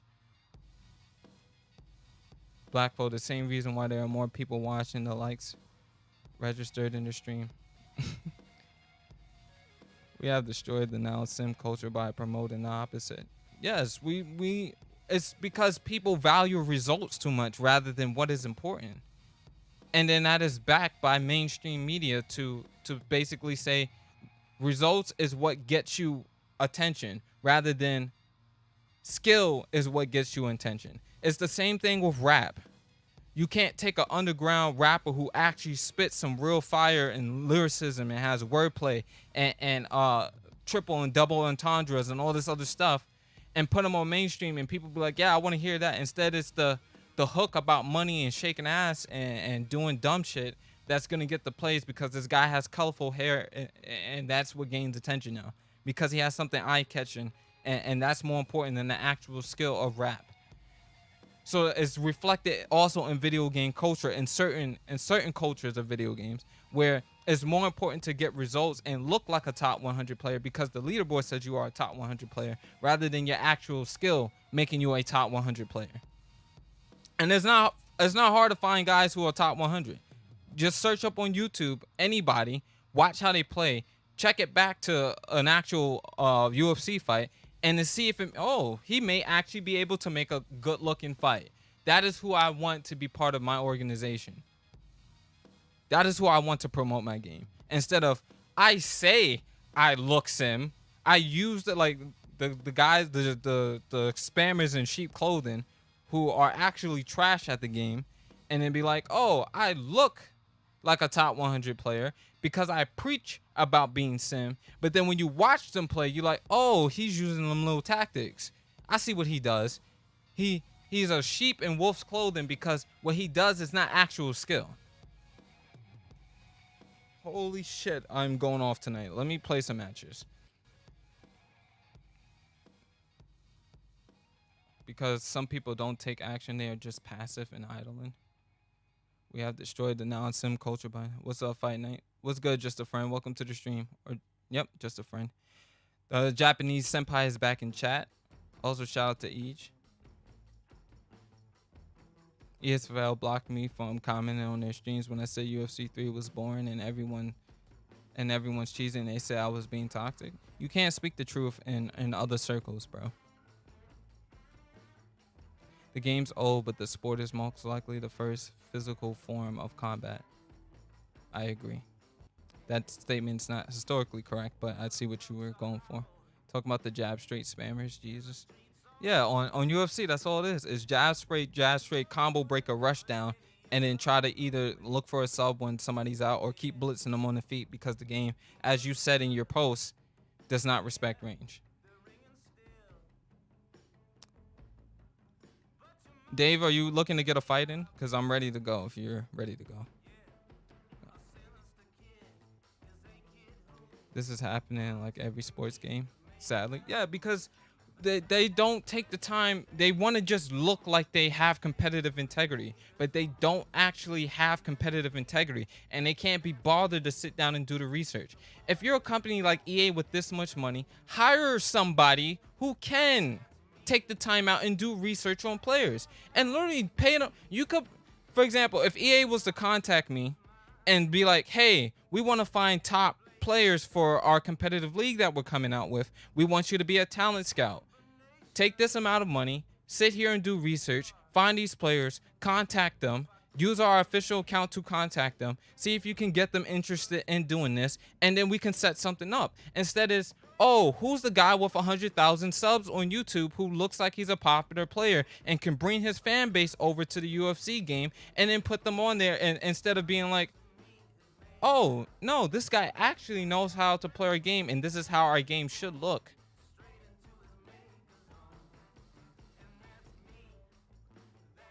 this is how our game should look. But they don't want to do that. And I'm not saying I have to be the guy, but I'm saying anybody with an ounce of integrity in their brain can sit down and do that. And they don't want to do that. And it bothers me on Fight Night for so long that this is how people are. It's always bothered me.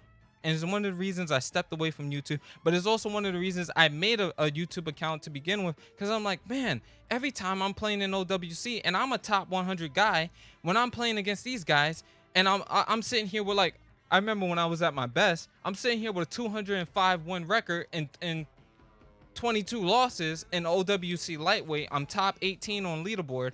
And every guy I'm playing to is fucking sidestep uppercut, sidestep uppercut, sidestep uppercut, backstep straight, power straight, push straight, push straight, push straight, over and over again. And I'm like, man, I've been sitting here playing offline and turned myself into a top 100 player by playing offline and applying boxing concepts. What the fuck is wrong with these top 100 guys that they can't sit down and do that?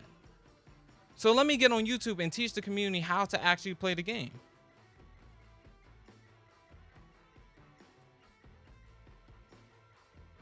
And then when I'm teaching this to the community, oh, this guy sucks. And everybody's like, oh, this guy sucks. This guy sucks because he sucks. Because I don't boast about my record. Hold on, fight. Now I'm about to smoke some crack with a pipe. What, Travis? Did you guys know that out of the blue expression comes from boxing culture? Actually, I did not know that. They want the casual money dumping players. They don't compare. You can have casual players, but competitive should look like competitive. And there's no reason it can't look like competitive with actual strategy. They do it in Counter-Strike. They do it in League of Legends. They do it in COD.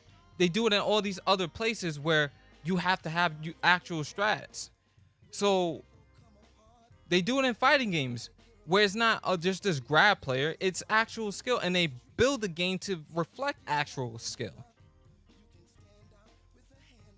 You can't hold a proper W because you have to have a high IQ to deal with the various styles of spamming. Yeah, and they don't fix the game to where and you know what's really sad about UFC that bothers me? They make the patches based on the top 100 players who are spamming. Who is breaking the game? You make the game tailored to the guys who are breaking it and update the game based on the guys who are breaking it, rather than taking the time to actually look at what the problem is. You want to know what the problem is in UFC? Why I could jab straight my way to victory with a kickboxer right now? It's because your game don't have no stopping power and respect for range. It has zero respect for range. And you had a whole nother level of game to, like, you had a whole nother game release to fix this. But every time a top 100 player was screaming about it in UFC 3, instead of you taking the time to be like, damn, that check uppercut works for a reason because he's just trying to rush, you said no. Instead, he wants to rush. Let me make it so that the game could rush. Let me allow him to just jab straight his way to victory. Let me allow him to do that. Let me take out every possible stop and power check in the game. That's why in UFC 2, they took out the clinch. Single collar. Because you actually had to use skill to get out of single collar. So they patched it. And then they broke single collar to the point where it was irrelevant. They did the same thing with the check uppercut. Because players who just wanted to walk you down and rush at you and then throw, you hit them with a check uppercut. That was dead. That, I'm going to rush you to, no, hold this check uppercut. Hold this check front lead kick to the head. This front lead roundhouse. That'll put you in check real quick. Oh, damn, I can't just run in on this guy. Now I have to actually think about how I'm going to get inside. Players who would just want to spam head kicks and was getting punished by grapplers by taking you down for you throwing a dumb head kick. They was like, no, let's make the recovery frames easy for you to stop takedowns. That's what we're going to do. You get more recovery frames so that you can go ahead and mash down on takedowns, on head kick punishes. No more can you just instantly get taken down for throwing a dumb kick and being readable. And that's how they tailor the patches, because the top 100 players said he's taking me down and grapplers have too much strength. No, grapplers don't have too much strength. Your IQ was too low in order to adapt to what is going on, and you just want to do what you want to do. And EA said, you know what? We're gonna make it so that you can do what you want to do instead of respecting the competitive integrity of labbing. Now y'all got me hot. Now y'all got me hot. You know what happens when you try to apply that little sidestep uppercut on UFC 3 that you try to do on Fight Night? The skill is not transferable. So you get punished easy on UFC for being a spammer.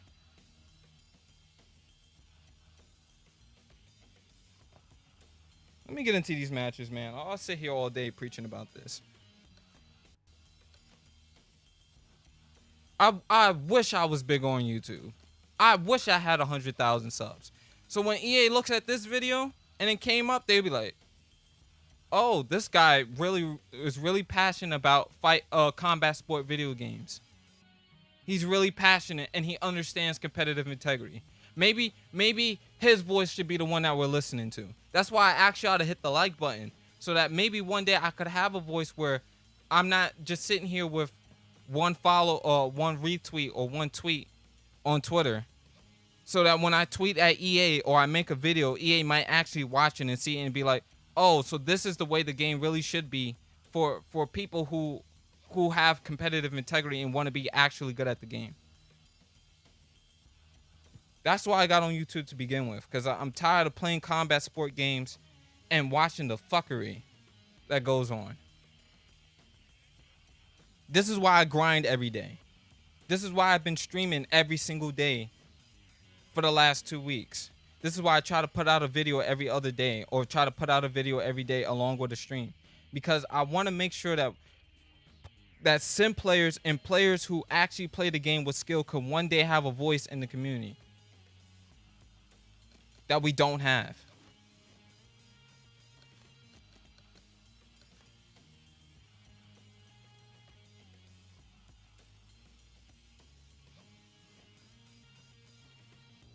I'm so happy I sparked this. I'm glad you did too, Ty, because you know what a spammer's guy will look like? Hey, all you have to do is when this guy's getting close to you, you keep stepping down, you keep flicking the stick to the right, and then hope you get a counter and then throw a sidestep uppercut. And then you can abuse counter window and make players sad, and then you will get stuns because you're throwing counter.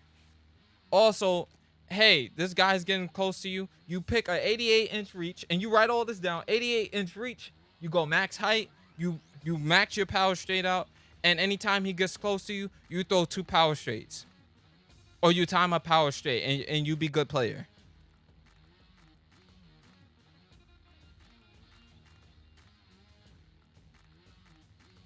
There's always one person who dislikes my video or dislikes the stream. I don't even care. It's in YouTube's eyes, it still counts as an algorithm too. As an algorithm, like, oh, you're in the algorithm because you're getting some type of mention. So if somebody comes and they dislike the stream, I don't give 2 single fucks. And either that or you're a spammer yourself and you don't like it. You're like, oh, he hurt my ego, so I'm going to dislike his stream. And you know what's sad?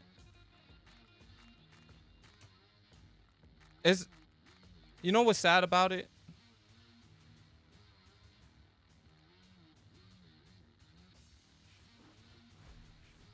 The sad part is that people's ego leave them so entitled to the fact that they won't do anything about it. They won't sit down and change themselves because they don't want to admit the truth. Admitting the truth to yourself would be too much work.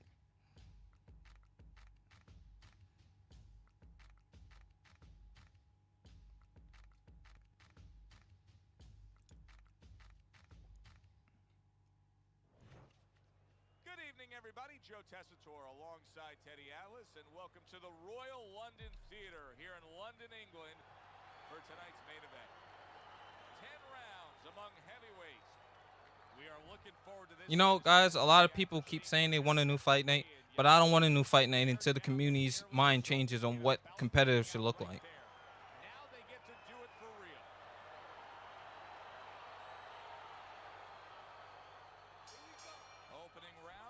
scheduled for 10. I don't want a new fight night to be more of the same BS that's been in combat sports since they've come out. No, I hated it. I never wanted to fight a big banger. I wanted to be the only guy. I want a developer who's gonna make a game who actually is where the game is actually skill based. Well placed, straight right hand. Very accurate two-punch combo by Muhammad Ali. He's showing what a skilled fighter he is with this counterpunching. Tyson's doing exactly what you should to be a strong defensive fighter. You got to block those punches away. Jump on. Nice.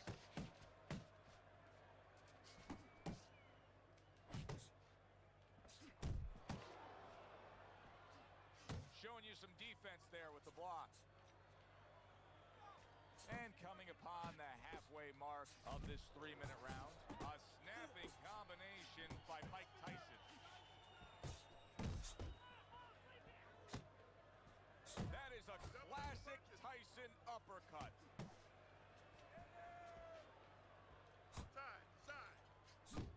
Well, something's got to stick. He sends the combination to the body.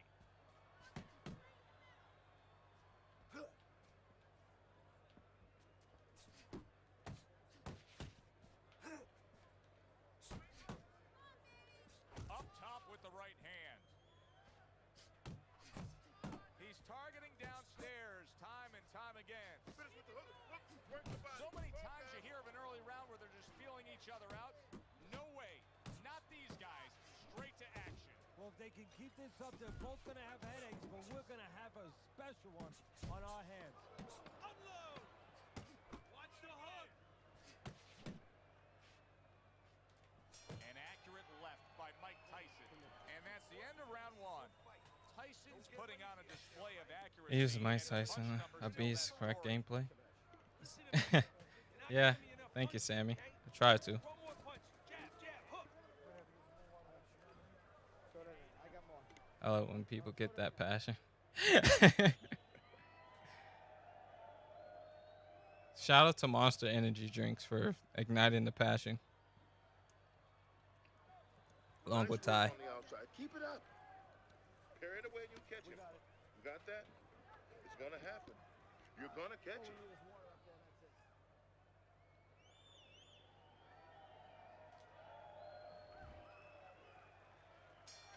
Here we go. Round 2 is underway. Good clean shot, returning fire. Well done by Muhammad Ali.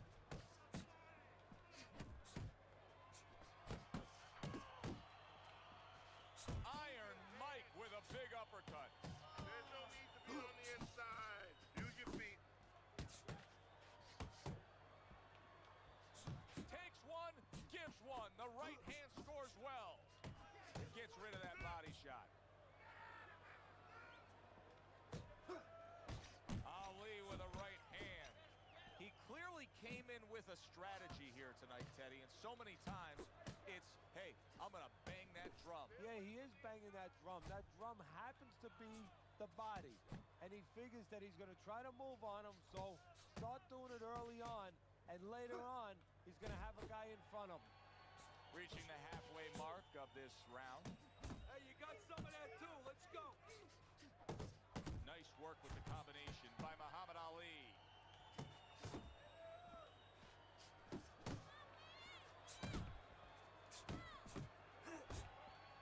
Able to lock in that target and bring it home well. One or two more of those, it'll be the end of the night. Tyson's right hand did a nice job that time. That worked well for him. Guys, remind me to turn simulation back on afterwards. See what I was talking about with that that bob and weave though on the counter to push players. My bad, I was looking at chat. I want him to throw it again though, so I can do that. 10 clicks of the talk. I'm so glad this guy is spamming the push. Followed by the straight. End of the round is upon us. And if the next round holds up like Yeah, Madden or NBA. Yeah, thanks for doing it. I appreciate it. We're all on the same boat. Philosophy that their Can you best you defense can is get their around offense. it in two ways. Oh, you guys are talking about the terms of agreement. If that boat sinks, we go with Captain Fight Night's finest. I don't know what I gotta do, guys, but I'm trying. I don't know if I gotta sell out on YouTube and start making cheesy thumbnails and whatever it takes, man. Keep doing what you're doing. Just like the videos and like the streams, and You are winning this fight. if y'all do that Okay. and share it on your social media if you have one, maybe we could get up there. And it doesn't just have to be Fight Night. It's more that you got to do it on the UFC videos, and that's the only way we're gonna get there. Either that, or I got to start organizing some stuff myself. And round number 3 is underway. Able to get away from that headshot with the block. He takes a shot and then commits to giving one right back. Like, I'm gonna clean this up to look as professional as possible, and I'm gonna do what I can, but I'm only one guy. Like, you know, sending static out there. You want to scramble somebody's radio signal. You know, that's what the jab does. It scrambles your radio signal, or at least in boxing terms, it throws the other guy's rhythm off. Not what he was looking for. That's a miss right there by Muhammad Ali. Mike Tyson's showing you that sublime skill right now with that two-punch combo.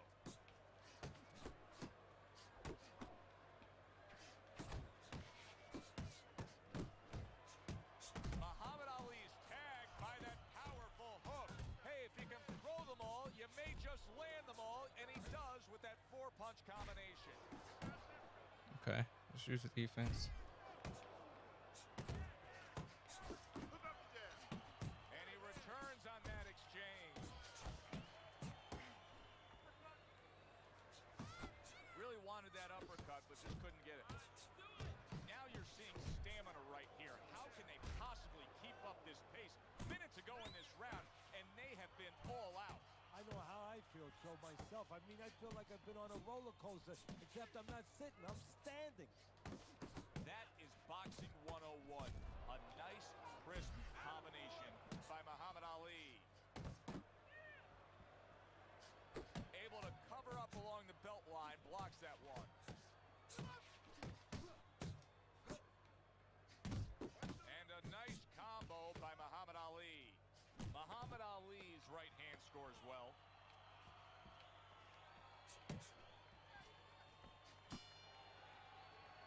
And that does it for this round. This is a wipeout. You're winning this fight.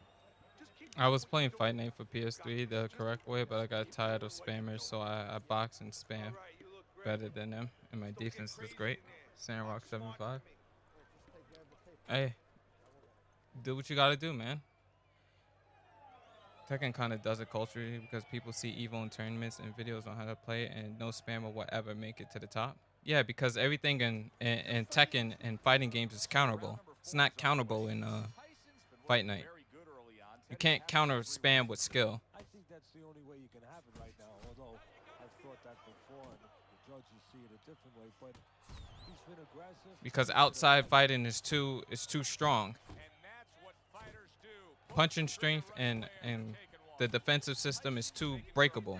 It's because Fight Night doesn't have a actual defensive system that you cannot counter spam efficiently. Well, his opponent knew this was coming. Why is he not blocking that jab or moving his head and getting away from it? That's it. That is a big right hand after eating one himself. Move, move. Took a shot. Now he gives the left. There's the old 1-2 coming after him. And most of all, Evo is not played online. It's Nicely on the outside here in this. offline. So there's no such thing as lag. Crashing home. League of Legends has a tournament server. Big shot. Ali's down by way of a beautiful combination. That was great work. Yeah, and he helped himself or hurt himself by standing there right in the middle. This guy can't break the pressure. You can counter him more than not. Yeah, on those games, on this game, it's like, let me ask you guys a question. You guys are the content creator now, and you need to make a tutorial on how to beat spammers on Fight Night. How do you beat a spammer? How do you beat a spammer with sim play without spamming yourself?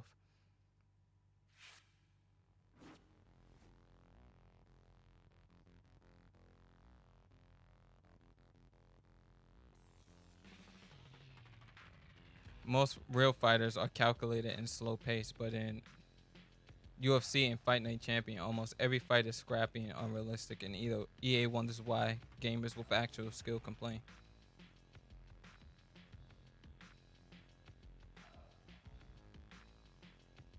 Took him to school. You beat him by decision. Okay, that's one way. How do you beat them by decision though? That's definitely part of the formula.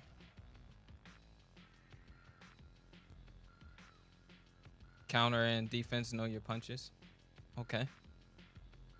Dude, I haven't played this game since I was probably 16, and I'm in my 20s now, and somehow YouTube recommended this to me, and I am downloading it to my Xbox right now.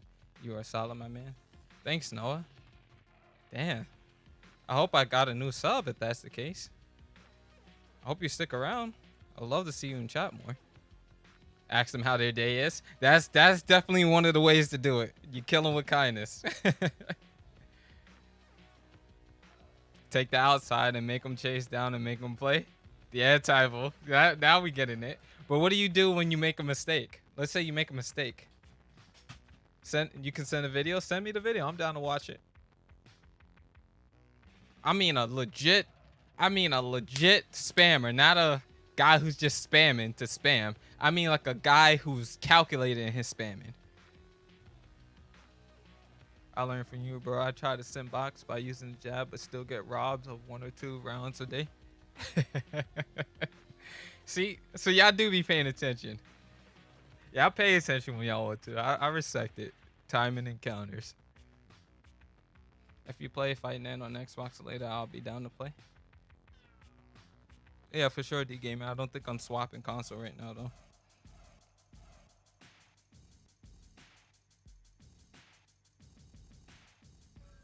Black Gold just tweeted at me because YouTube don't allow you to post links in the chat.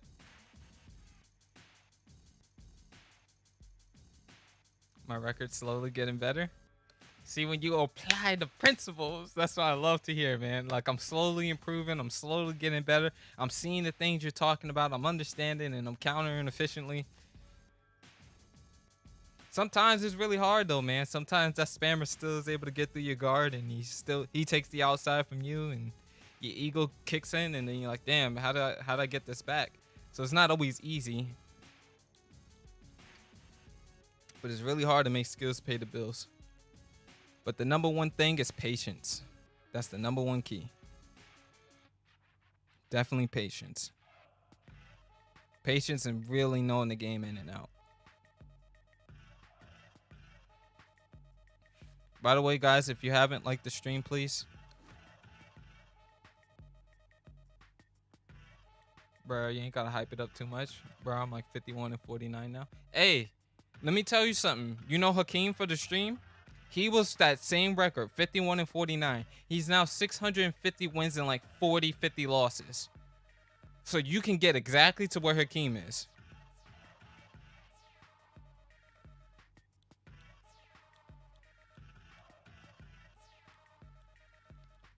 I was like top 200 with my sweet pea Pernell Whitaker, and it was all about patience. See, you get it, bro. That's all it's slip and rip. 1, 2.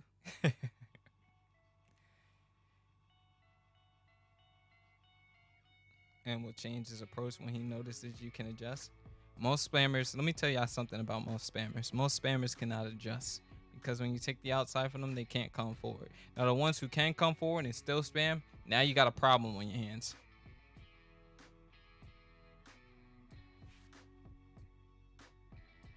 The offer for UFC for Xbox is still open, by the way. I'll buy it for you if I have to. Whoa.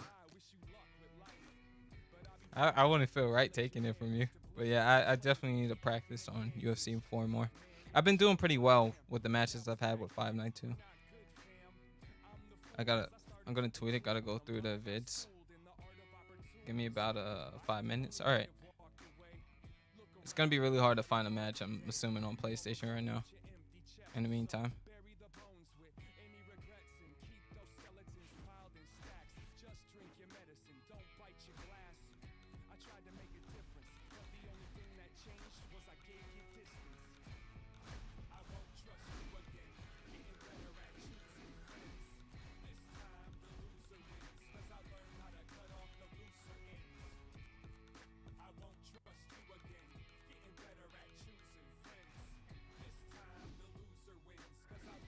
I need to get this rematch for my own sanity, because I tried really pressuring a Bishop player last time and it didn't go too well. I got 1 PKO'd, so I'm gonna try to clean it up for this performance. Yeah, Black Gold, once you do it though, we'll break it down. Say I won't do it. Nah, I'm not gonna say you won't do it. I never believe in testing people. I bet you would. What do you think about Esports Boxing Club? The graphics on it look nice, but that's all I can go on it because I've seen no gameplay, I've seen no trailer, there's been no beta for it. The trailer showcases trailer level graphics. It doesn't show in-game graphics, and it also does not show in-game mechanics. It doesn't show.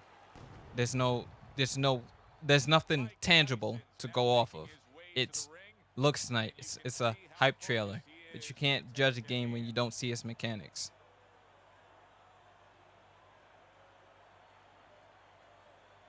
Okay, got one that changes his approach. Gonna send. All right. I have permission to use this, right? Because if YouTube sees it, they're gonna be like, oh, you're copying somebody's video. So I just need written permission. So when it happens, they'd be like, oh, blah, blah, blah. And I'll be like, yes, I have permission from this user to watch this video and react and blah, blah, blah. I'm gonna also post a quick ad so we can have more revenue to the stream. So I can get another like 12 cents. I'm logging in. Oh snap, the senpai is in there. Y'all looking for a match? Go ahead and fight go ahead and fight Japanese senpai.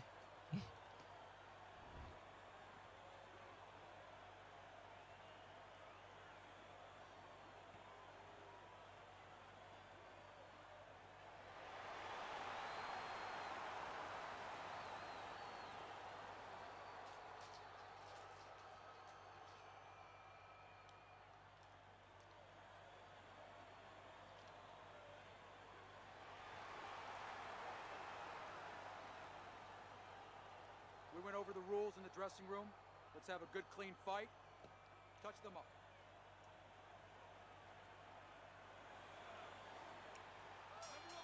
First round underway in this scheduled 10-rounder.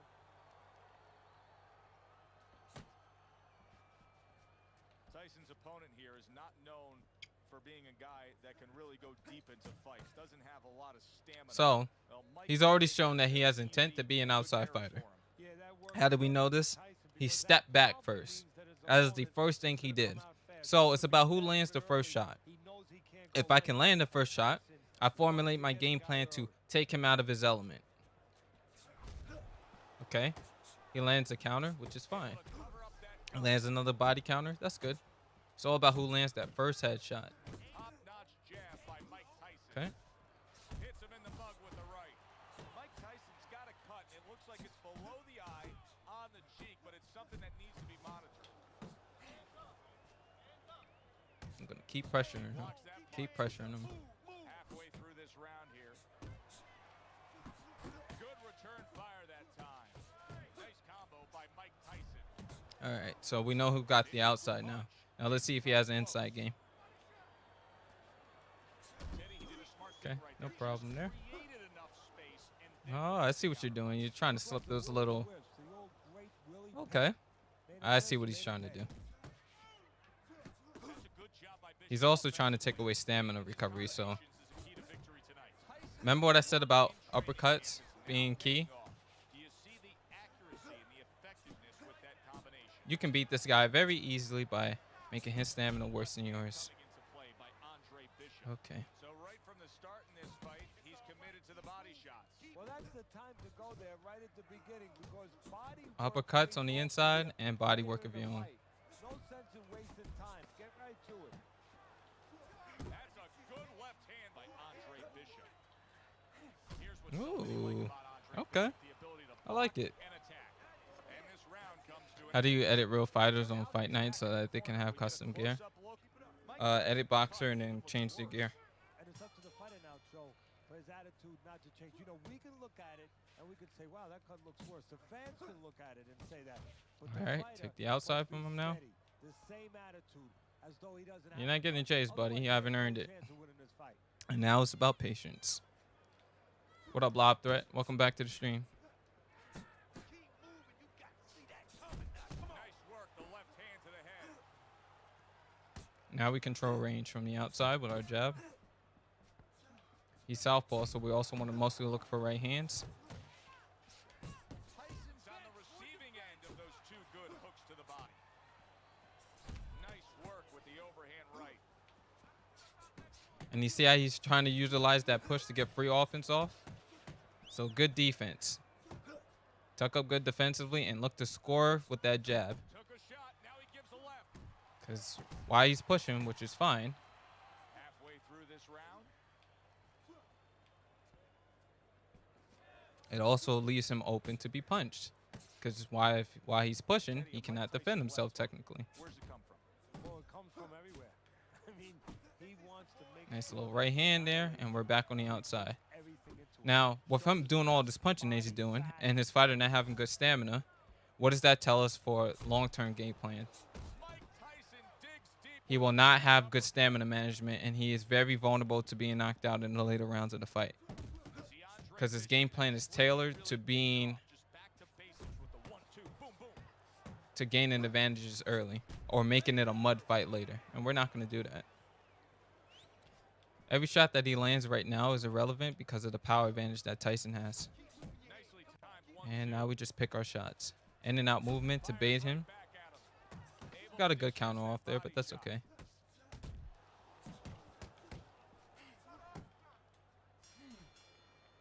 Oh, the little taunt too. In this round. Tyson's cut is now much more pronounced. And if you're Now, when he sitting there hears that he's losing, it's going to make it even worse for him. very inviting target you got your eyes on. Yeah, it is, and of course that's what you think right away is you send out the guy, and a lot of the fans think that you send the guy out aiming for that cut, but I wouldn't do that because then you start putting your fighter into a position where he's aiming for punches on one side that maybe you shouldn't be doing. Just fight your fight. Use your jab, set up your punches. Don't start throwing All right. single shots. And now we there. don't have to throw Just anything because we're still try to ahead. find that cut. Most of the time, I used to give up against these players, against these guys, but I'm starting to play to dissect them and stop getting mad. Yep. It's not about getting emotional. Use that emotion to figure out ways to dissect them.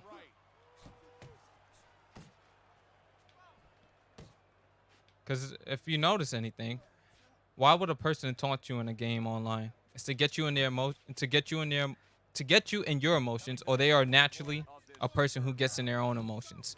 So they try to mirror that to make you feel that way. He tried to nab him up top, but was unable to connect. A person who is mentally stable IRL doesn't want you to be mentally unstable in a game.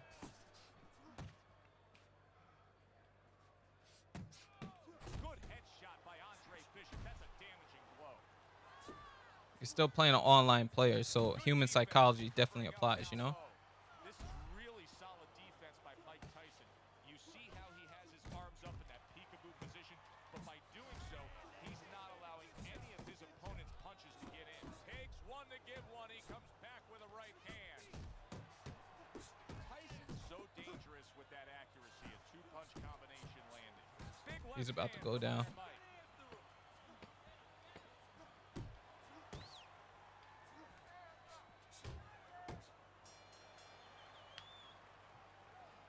Take your time out there. Take your time. Keep the And see if you pressure can up. log Don't in. follow him. Cut the ring off, right? Wait, what? Set up the power I shot. gotta reload my boxer now When he moves and in, see if I can log in again. Okay, listen, I need you to throw. Was playing some legacy mode and sometimes AI is just ridiculous. What happened? Shout out from Brazil again. Hey, welcome back, dude. Alvaro. How can I avoid a punch like that when someone is pushing me? We just talked about this not too long ago. You either know it's coming and use foresight to prevent yourself from putting yourself in that situation, so avoid the ropes. You can also bob in and into the push, and it negates the push animation altogether.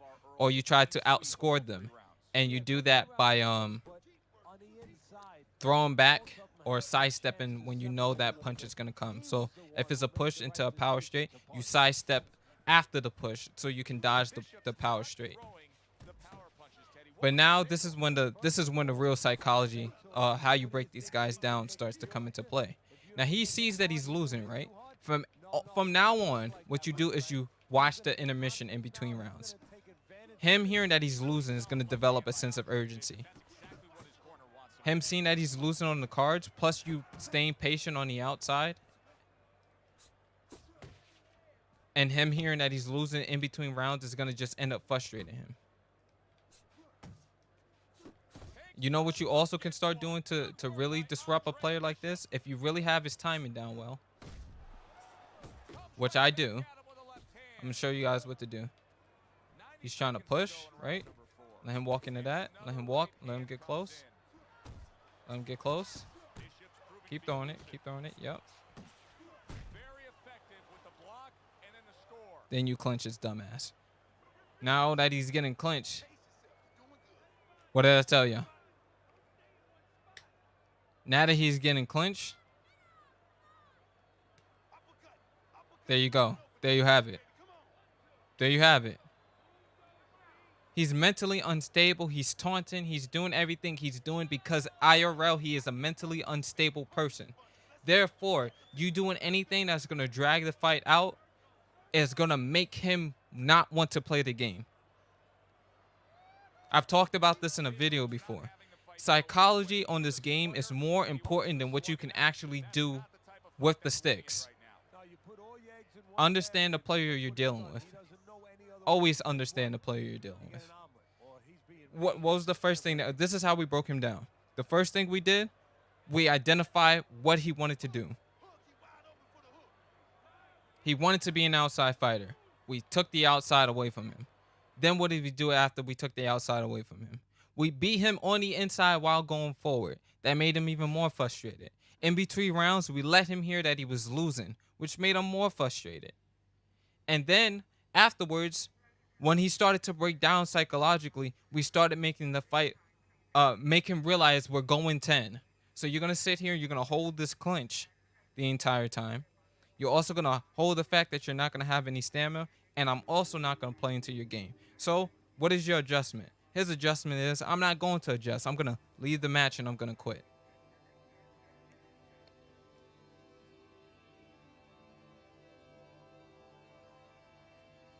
Why is there music playing in the lobby? That's a copyright strike incoming. Oh my god. Well. Not. I need to mute. It's probably already too late. Literally turn the music off before the fight happens and uncheck all.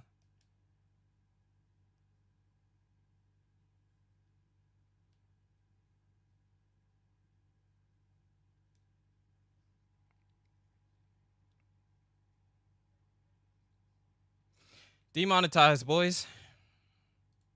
No 12 cents for me.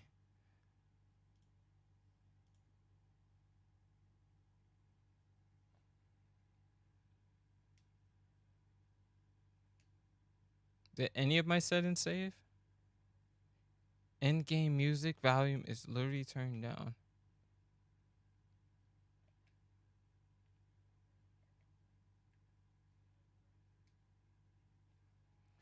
You hate to see it.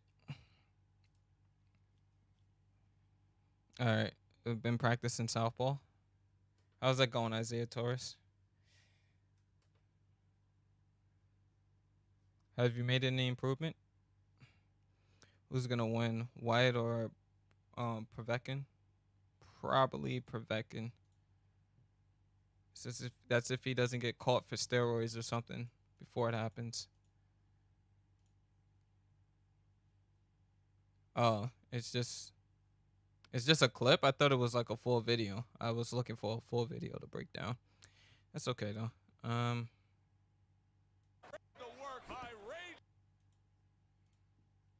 Full screen it here.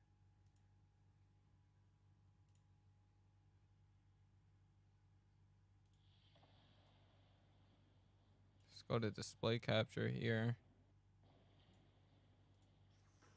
The work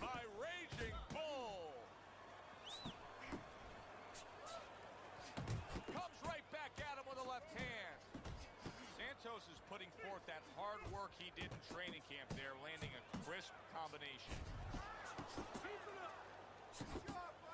I gotta stop and make this statement at this point in the fight. This may be, combined, one of the most amazing performances I have ever seen. How are they able to keep... Oh, and there you go. Good shot. What a nice uppercut. Santos is down. That's the danger of that punch. It comes from below where you can get your legs under it, and you don't see it.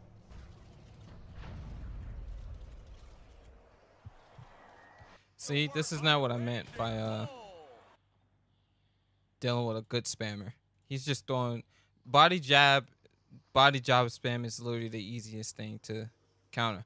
I'm talking about the spammer who throws 20 to 30 punches around, all of them being power straights and sidestep uppercuts only. And once he gets a counter, he's going to run the entire time. And he will not throw more than 20 or 30 punches. Plus, you have to get through Philly shell. How do you beat that guy? I am currently playing on PS3, yes. Like, if he's going to keep throwing body spam, body jab spam, you literally do what Black Gold did, which is you throw headshots. You will always do more damage than the guy throwing the body jab, and eventually he will be so damaged that you knock him out. His stamina management will also not be good. So like body jab spam it's really easy to counter. He changed by the 12th round, but I'll get you that video. That guy is points.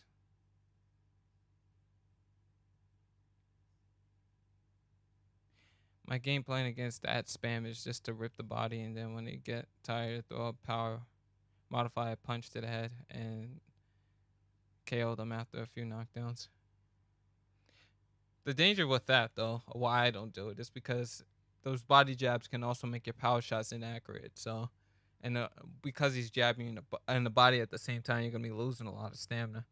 My counter to it is I'll let you do it, and then I'll just check you with an uppercut every once in a while, and eventually you'll tire yourself out and you'll be taking too much head damage, and in the later rounds you get knocked out for it. I'm playing on PS3 too. Would it be awesome to fight against you someday? But of course that I'm gonna lose.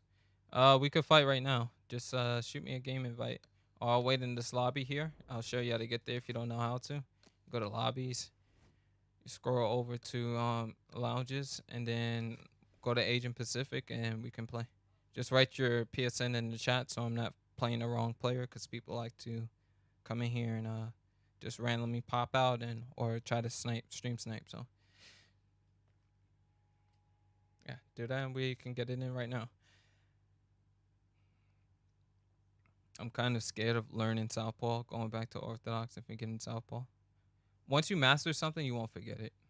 It will be interchangeable for you. You may never be as good Southpaw because you learn Orthodox first, but you'll be able to fight it using it at a decent level. And there are some players who really just can't play against a Southpaw.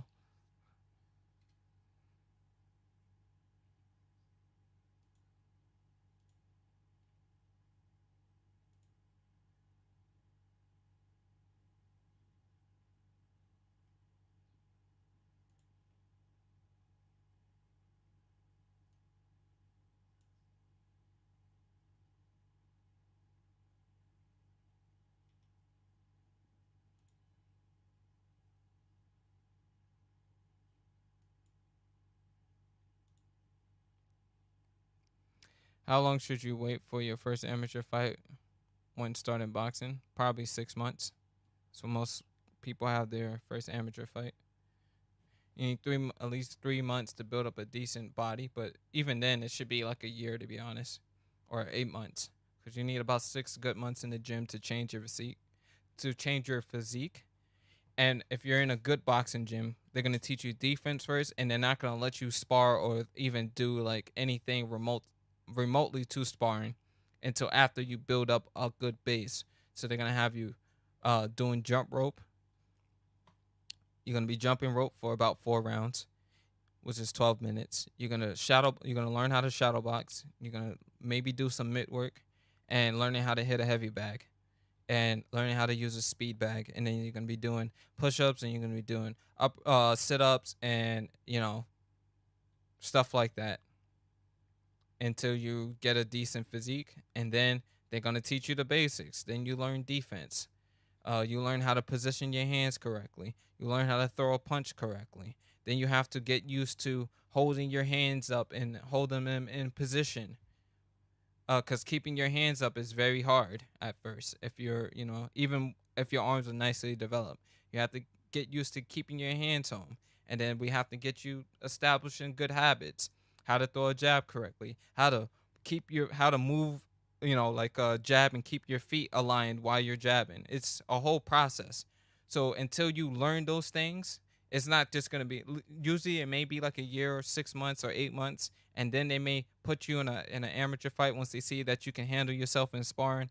And then even then, like if you wait 3 to 6 months before you start sparring, then you have to get used to actually sparring people and what it's like to fight somebody and get comfortable and not be so jittery and nervous. Then they have you do an amateur fight. So you have to go through all those steps before you have your first amateur fight. I'm good at switching to southpaw in UFC, but in fight night, because of the camera angle, it looks awkward. Yeah, you just gotta get used to the angles. It's still even a bit awkward for me. Okay, hold on. I'm gonna turn on my PS3. My name is Lucas the Boss Noob or something like that. I felt like I played you online before, but I'm not too sure. Southpaw has always been interchangeable for me, which means I'm probably doing it wrong. No, some people just can pick things up naturally. I'm going to go to an MMA gym soon. What tips do you have for me? The first tip I have for you is bring your own jump rope. That's definitely one. Make sure you have your own headgear. You don't want to use the gym's headgear or the gym's jump ropes. So sometimes the jump ropes are broken, or it's gonna be too short for you, or won't be right. And headgear from other people is like it won't fit right, or it'll be like sweaty from other people using it. So have your own headgear, have your own shin guards, and also make sure that you have your own jump rope. Don't go in with an ego. Do not go in with a fucking ego. I can't tell you how many guys I've seen when I was practicing. Oh, I could beat everybody up in here. Like, relax. Come in with a mindset to learn.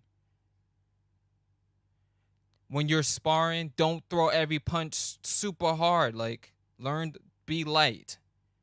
Or when you get to sparring with other people, and whenever you get to that point, or you get to like rolling with other people, because they may have you learning ground game and jiu-jitsu and all that first, you let them know, like, light sparring, like, I'm not throwing punches super hard at you. And if you find somebody who keeps doing that, you tell them, like, look, man, that's cool and all, but I don't want to spar with you no more. And then when you find a group of people that you can spar with, then stick to your group, and then, branch out every once in a while once you scope everybody else out. Also, don't be afraid to ask questions if you don't know something. Your gym should be focused heavy on drilling, so make sure you're going to every class. The most important thing is to be consistent. Go to class consistently. Go to class consistently. Go to class consistently. Do not be the guy who shows up one day and then I don't see you for another 2 weeks and then you show back up. Go to class consistently. Every class that you can possibly go to it if you're serious about MMA. And make sure you run on your own, because they're not going to tell you to run. Some coaches may tell you to run, but make sure you're running. Like, you should be able, like a Navy SEAL can run he runs, 6 miles every day. I'm not telling you have to run 6 miles every day, but at least be able to run a mile or two on your own. Can you show me how I can invite you again? Hold up, I'm fixing those terms and conditions. All right, you're good. It's here. You go to lobbies after fight. Now, you go over to lounges, and then you join Asian Pacific, and then I will invite you. Yeah, when I went to a boxing gym, I was shocked. Yeah, the atmosphere, if you're not about it, it's going to take you some time to get used to. There's going to be cursing going on. There's going to be guys fighting in the ring. A lot of coaches have a I don't care mentality, so don't go in meek. Ask to speak to the head coach.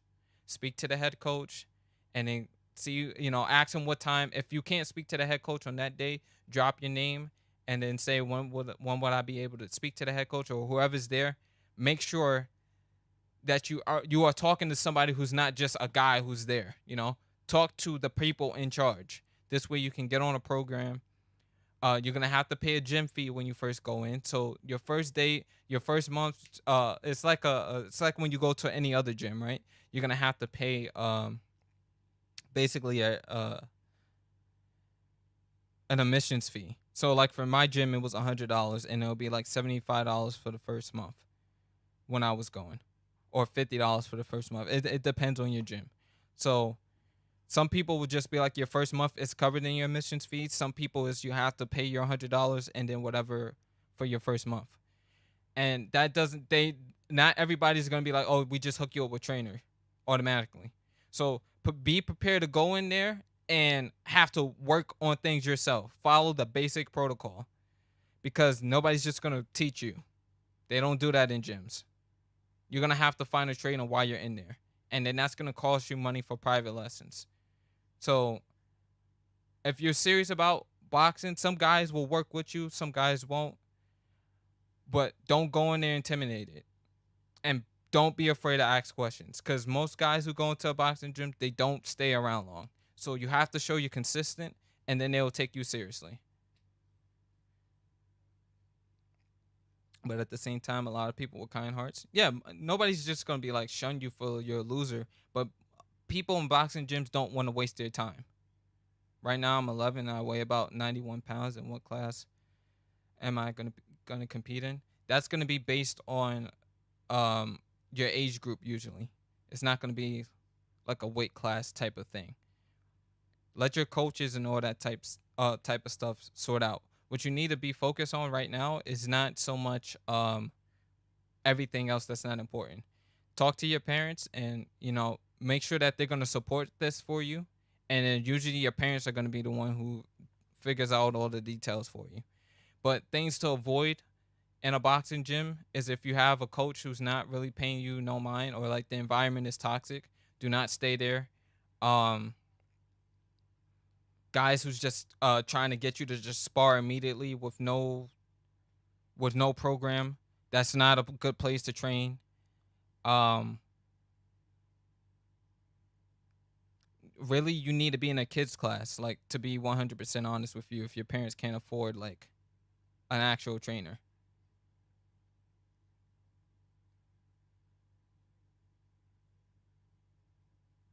But yeah, make sure talk to your parents about the things I said, or have them listen to this playback, and then see if they're really willing to support you. And if being a boxer is your goal, you make sure you make that very clear to them. Like, this is what I want to do. I really want to learn how to box.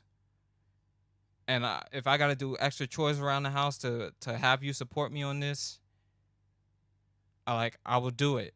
Or if my grades got to be in a certain level, like if I got to get A's and B's, I'm going to make sure I achieve that. Whatever you need to do to make sure that they really fully understand that you want to do this, then do it. And hey, if they don't support that, and this is some bad advice, some people will consider this bad advice, but I'm a grown man and I'm gonna tell you what I wish I did. I'll go to if I can't afford it, I'll go to the gym anyway, and I'll let them know, like, hey, my parents don't have the money to support my dream of being a boxer, and I'm very serious about this.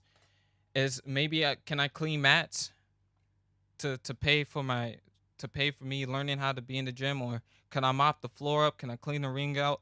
Can I hold a spit bucket? Like, is there anything I can do for you guys to teach me how to box? Because I'm really serious about this, and my parents don't want me to do it. But this is my dream. You let them know that, and oh God, connection is pretty bad. You did say you was from Brazil. Yeah, you let them know that, and they'll take you serious. And even if they tell you no, keep coming back until they realize you're serious.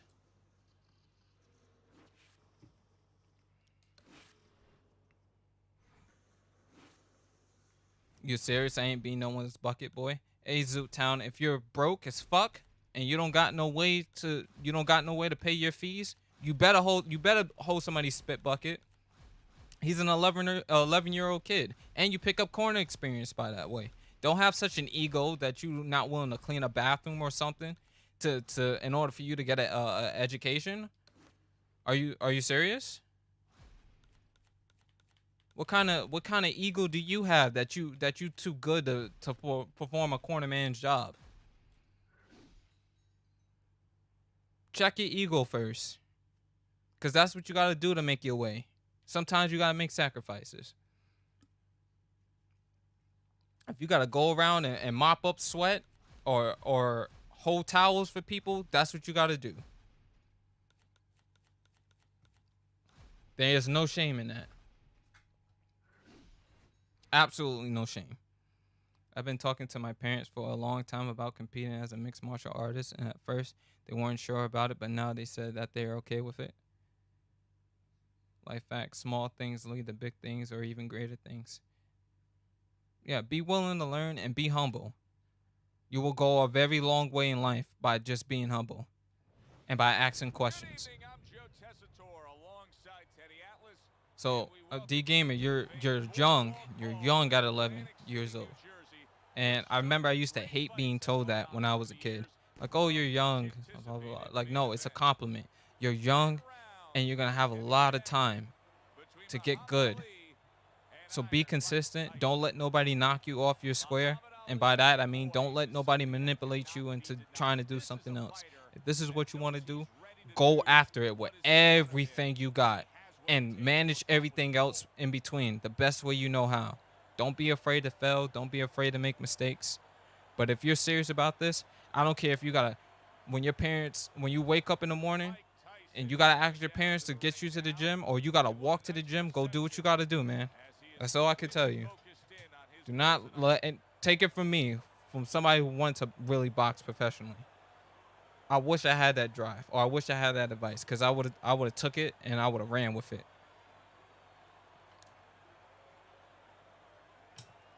I'm the GOAT. Thank you. Thank you, Isaiah. Play this. Yo, go back to the stream and play it back as many times as you got to, gamer. Like, trust me. I will not steer you wrong with that. How old am I? I'm 24. Oh, welcome to the stream, Jonathan Flinch. I see it as a guy that Tyson's fighting, the kind of guy that Tyson has prepared for since his amateur days, since me and Cuzzy even had him in the gym, because he knows that most guys are going to want to stay away from him. Not only because he's short, but he can hurt you. So he's ready for this kind of style. Hey, he doesn't expect guys to come after him. What an excellent two-punch combo by Mike Tyson. Digging in with a left to the gut. Please refrain from sending me messages and friend requests while I'm live. It causes the match to lag. Please and thank you. This is going to be a good night. The right hand scored by Muhammad Ali. Okay. Keeping his hands up, getting rid of his opponent's offense. Expecting him to throw. Yes. 90 seconds to go here in this round. Hard shot that time. Okay. All right. All right. He's going to throw again. Feint this time. See where he goes. Okay. He used head movement. So More than one punch down straight to the body. Now that I'm in position, now I can look for a headshot.